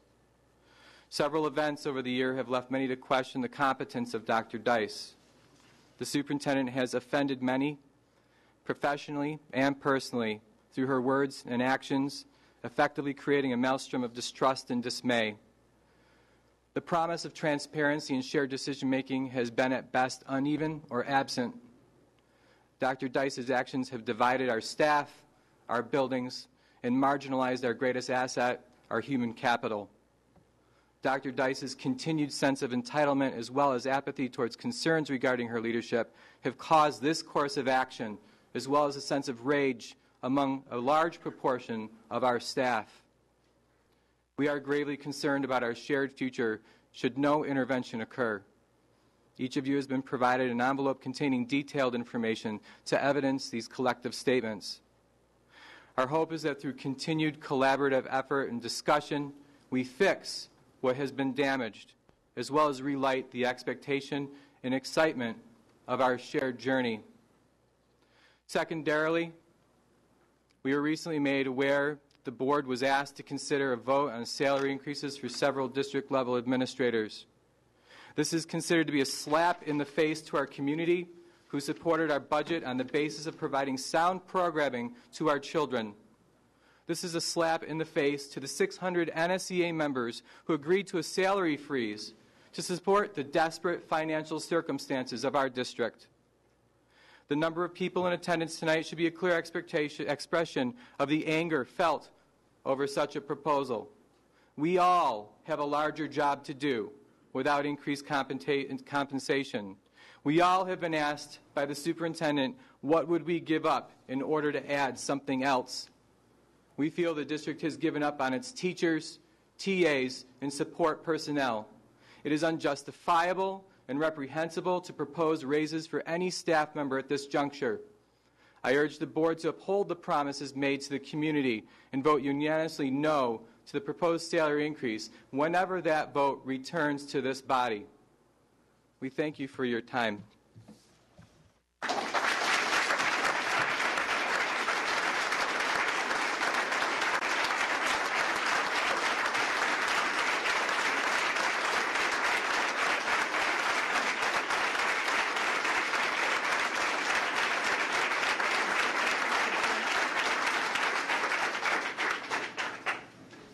Thank you.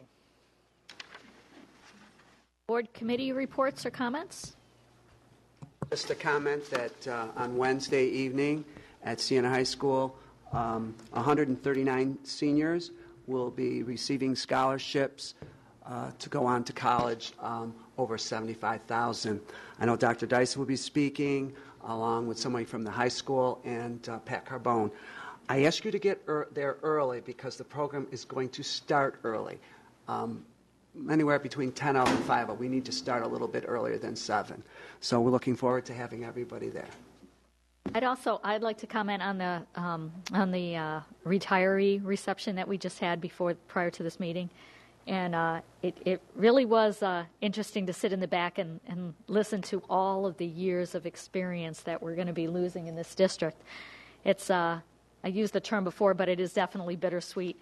Some of those folks I've known, Dr. Morton and I go way back. I would not be sitting in this seat right here tonight if it wasn't for Dr. Morton and Marlene Higginbotham. And honestly, it's tough. I'm happy for them. I'm very happy for them, but it's tough as a district to lose that kind of experience and that kind of leadership that we had. And they will be sorely missed, all of them. Anyone else? Just again want to comment on tonight. A lot of old friends, to see the Bear Road crew, my right and left hand women retiring now.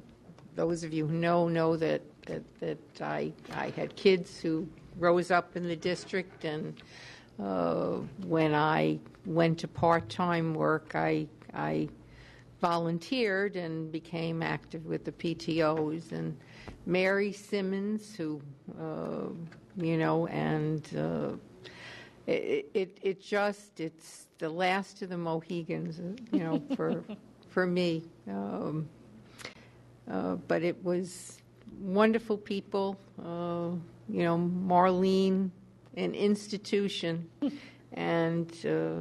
and she's leaving us with a legacy not only of all the kids whose lives she touched, but of her children. And we feel very blessed about that. I thought they were all 22 with me. Yes. First of all, I'd like to request that we have a presentation of the vote survey results. This is something that we've done in the district for years, and I know we have gotten copies, but it usually is also a presentation at a board meeting. The next thing is I want to discuss is the presentation of the Early Literacy Volunteer Program. Oh, the elves? Yeah. Okay. And I just thought that they might be something that we could honor some Monday night at a meeting. I think we know there's honored Gloria at one point. The foundation honored her. We did have one. So maybe I would like to have it again. I can have just copies of what was already done. I'm just interested in knowing what the results are of the kindergarten children who have this program in their schools with the schools that aren't participating.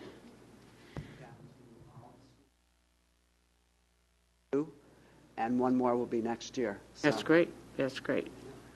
Another thing I need to talk about is alcoholic beverages at school functions. I guess I'm getting a little appalled about it. I make it quite obvious. You can't be sitting at the table taking reservations with a beer bottle. I won't stand for it. If the organizations feel that they have to go to a restaurant and cannot contain themselves to drink alcohol that night with their kids, then I think we need to direct everybody to eat at school, have their banquets at school, have their functions at school, and this won't happen.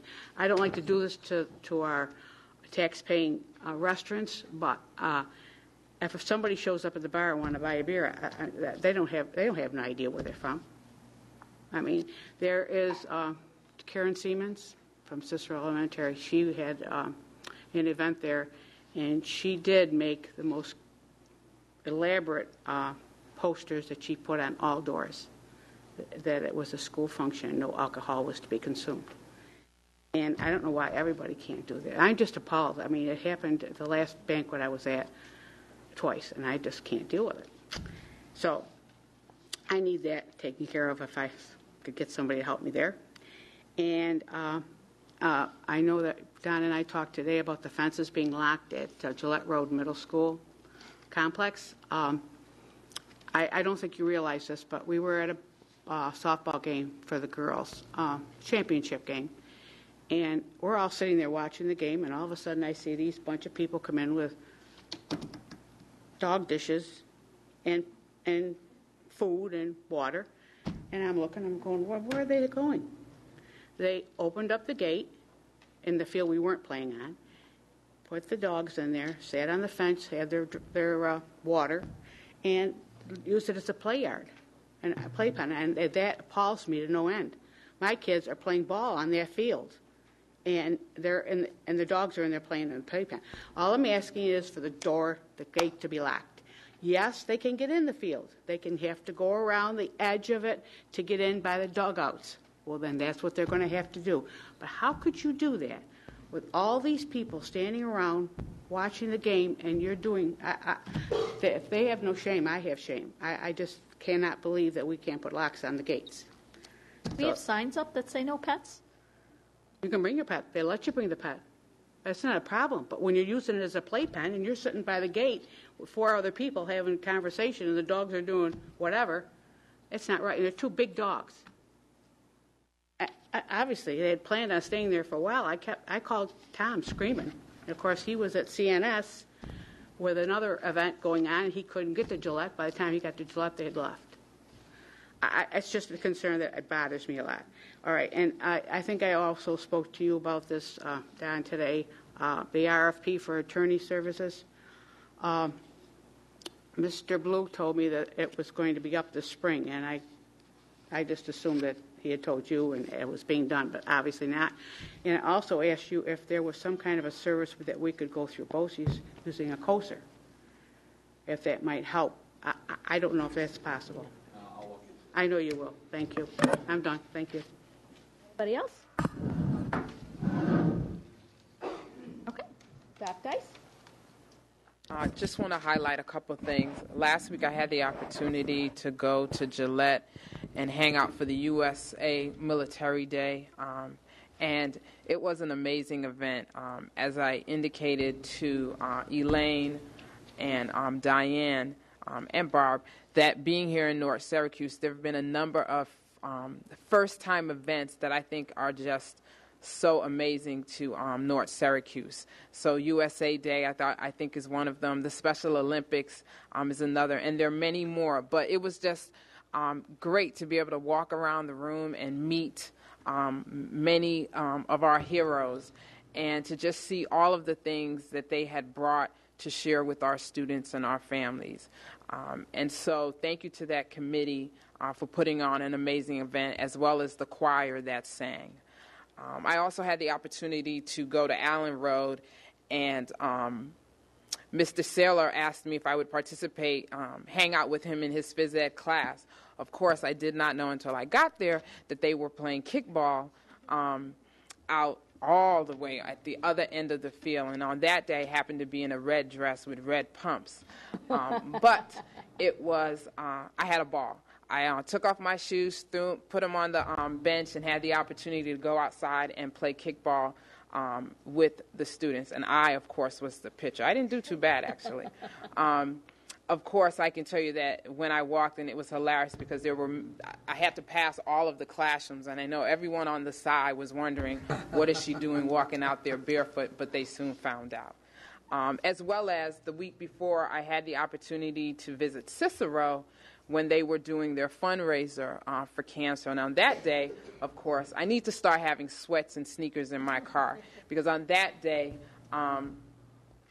I didn't have my sneakers, but I walked around the track with the students. At the diabetes walk? Yes, diabetes walk, right. Yes. And but I had my pumps on, and everyone was like, "You are not walking that track with pumps on." I said, "Sure, why not?" But then what was even funner was the fact that the students wanted to dance, and they were playing all kinds of music. So of course I had to chime in and dance with the elementary kids, as well as the high schoolers who happened to walk over to hang out with the elementary students. Then also I attended the lacrosse banquet, and what was really cool about the banquet, above and beyond hanging out with parents who were just reminiscing over the fact that their seniors were graduating, was the fact that it really was truly a family affair. To hear Coach Aldrich and his team talk about the students and the way they did, it wasn't just calling out their names, but it was joking about certain characteristics or certain skills or just their commitment to the sport. And just to see the fact that those students, you could just see it in their face how much they, one, loved playing lacrosse, but two, that they really enjoyed being a part of that team was pretty cool. And then last but not least, I had the opportunity to visit North Syracuse Baptist Church, which I enjoyed the service immensely. There was a guest speaker, Dr. David Anderson, and for anyone who's a parishioner there, I wanted to at least thank Dr. Miller and the parishioners for just a warm welcome. It was a great service. Both Gianna and I did enjoy it, and I look forward to visiting again. Thank you. Okay, routine action items. Can I have motion to take them as a group? them as a group? Sandy first, Michael second. Any questions? Okay. As they migrate out, the resolution is to take A, B, C, and D as submitted. All in favor? That's unanimous. Create a .2 family and consumer science. Annette. Yes, we've analyzed staffing needs and class size for the family and consumer science classes at the high school, and we were slightly off. We're asking that the board create a .2, which will be attached actually to an existing .9. So we'll end up with a probationary position and then a little part-time .1, and the probationary position will be added to big board. Okay. Oh, great.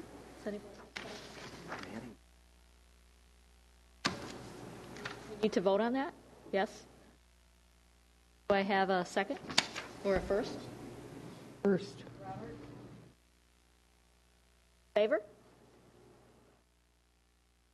Recommendation to create temporary typist 1? Yes, we do this every year at this time. We come to the board and ask to create a temporary typist 1 to help out at food service for a period of time from late August through the fall. And it really is to help get the free and reduced lunch applications up and running. Anybody have any questions? Do I have a motion? You two are like the Bobsey twins over there. Well, there's not too many of us here tonight. First Sandy, second Michael. All in favor? Wait, go ahead, Catherine.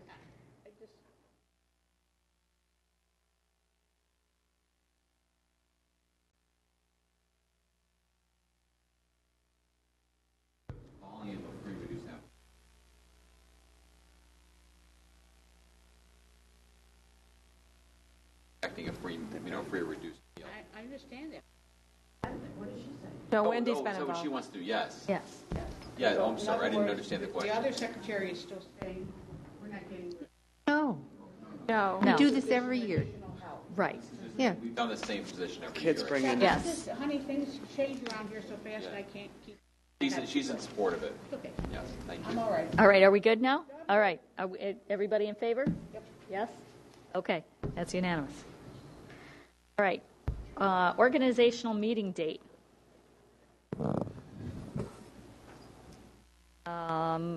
Catherine, you have a question before we move on? Okay. I was under the assumption that we did. No. To establish an organizational. When you're doing the others are just the dates. You're not voting on those before. Those are just for an FYI for when the board approves the final ones in July. Yes. Yeah. First and third Mondays of the month.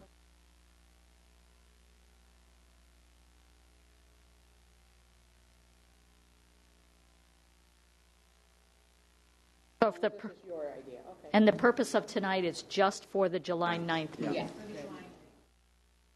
I have a motion? All right, let's switch it up a All little. right, we'll First start Michael, Mike K. second Sandy. Come on. Okay. It is recommended that the Board of Education hold its annual organizational meeting on July 9th, 2012. All in favor? Yes, unanimous. Universal pre-K contract. As Dan Bowles mentioned, this is we have not had an increase in funding in a number of years.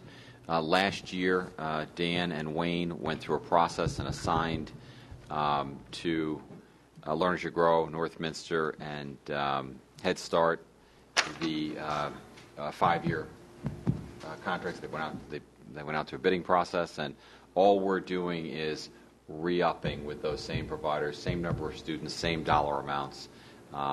And we're asking them to sign an agreement just saying that they are maintaining the same level of standards they committed to in the bid, giving us a renewed insurance certificate and some basic administrative things.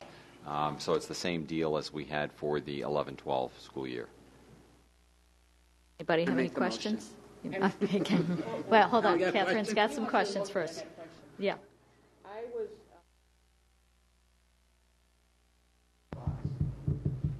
I want to know who is monitoring the part of the program, weekly, monthly.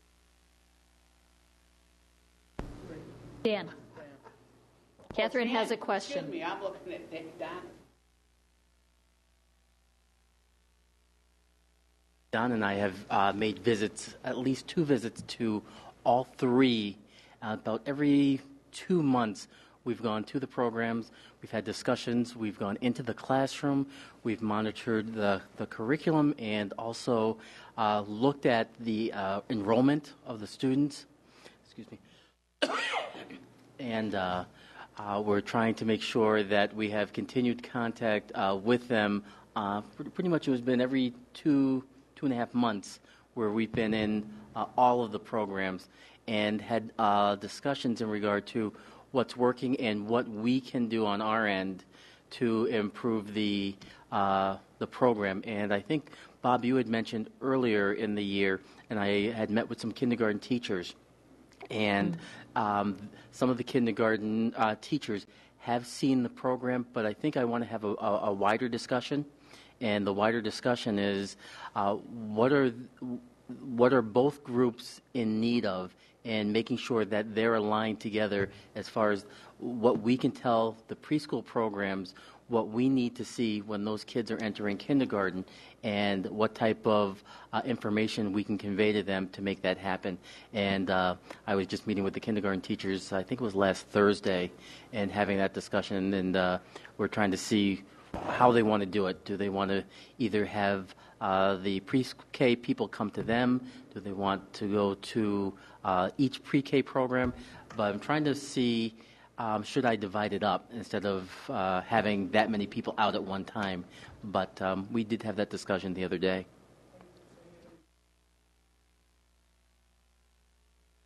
Okay, do I have a motion? Bob, second. Sandy? Are we good? Okay, all in favor? That's unanimous. You are. We're doing good. We're doing good. Okay. Acknowledgement of the textbook list, which is quite extensive. Does anybody have any questions? Okay. Recommended action is to approve the textbook list. Okay, I'm going to go first Sandy, a second Bob, sorry Mike. All in favor? Okay, we're good. Acknowledgement of gifts. Mrs. Ellen Lapierre donated the following items to Roxborough Road Middle School. One Technique FXKN 3000 keyboard with a stand and an adapter. DVDs, Learning to Play Keyboard. 32 variety of music books, mainly easy play music books. Recommended action is to accept with gratitude the gift of the keyboard with the stand, the adapter, the DVDs, the music books to the Roxborough Road Middle School. Again, if it wasn't for these gifts and people donating stuff, a lot of times our budget can't cover this kind of stuff, so we truly appreciate these types of gifts. Do I have a motion to accept the gift? You just have a question? Okay, go ahead. There was no monetary value. Does anybody know the monetary value? Okay. Do I have a motion? Okay. First Sandy, second Mike. All in favor? We're just paying attention. Thank you, guys. Oh, that's unanimous. Okay, policies. Can we take? Does anybody have any questions or okay? There. Catherine, go ahead. I really don't want to do. I know this is a contingency year, so it's okay. Okay. But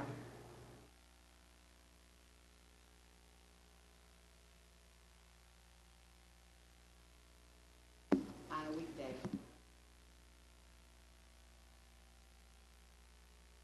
I have to figure it now. Okay, so.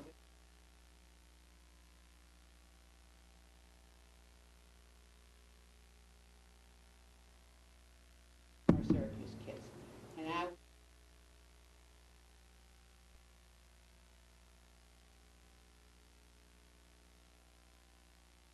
You're talking about this year? No, this is a contingency Oh. year. No, they're even getting.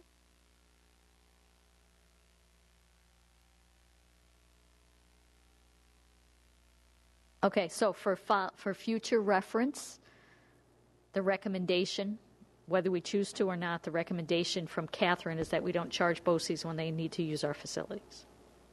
It's just a one-day a year, and it's just for the award. So maybe we can discuss that at a later date? And maybe, Well, it's could this be like a quid pro quo, Don, could this be like a quid pro quo thing? Well, it with- would be for June of 13. Right, 13, right. For correct. 13, Yeah. so we probably have some. This year, they No, I understand that. But for next year that we The only concern I have is exempting one organization and creating a little. Like we tried really hard with this policy to exempt our PTOs and PTGs and and related organizations. Kay brings out a very good point. There's a lot of our kids, but I think maybe during the next 12 months we're going to take a look at that facilities use policy and some of the strategies and the fees. And so I suspect before the next BOCES meeting we'll be coming back and having a conversation with the board and take that up at that time. Yeah, because like after-school programs like the Y and rec programs and all, they're all our paying. kids, The towns and are they're all paying. paying. Yeah. We used to have facilities rental policies. Remember, BOCES would rent certain of our facilities still and do. vice versa. We still do. But is there some way that this one night could be rolled into Always a way. It's into always a that? way. So this is a discussion for a future. Look at it and come back to the board with it. Okay. Yes.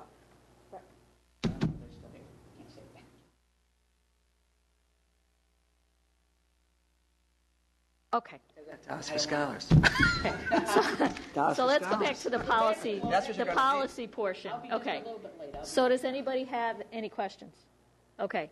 The recommended action, boy, this is going to be a long one, okay, is to amend and readopt policy 1500, 5410, 8411.1. That's an H. How about if we back up one, and can I take H and I together as a group? Will somebody make a motion? Sandy. Second. Mike. All in favor? Okay, so back to amendment and readoption of policy 1500, 5140, 8411.1, and readoption of policy 8800. Favor? No, we were taking them as a group, and now we're doing, yeah. Okay, are we good, Connie? Okay. Do we need an executive session before we take up A and B? We do not have a C for some reason. Get away with C. Right, okay. All right, so, does anybody have any questions about A or B? Okay. Do I have a motion to take A and B? Bob and Mike. Favor? The recommended action is to approve A and B as submitted. Yeah. Catherine has a question before we vote.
Okay. A and B as a group, we passed them all? We good? Yep. Okay. I don't believe we have any retirements before us this evening. Okay, I'd like to make a motion that we go into executive session for the purpose of receiving an update on negotiations with 5 district bargaining units and to review the employment record of 5 individuals with no action to follow. Somebody? Michael?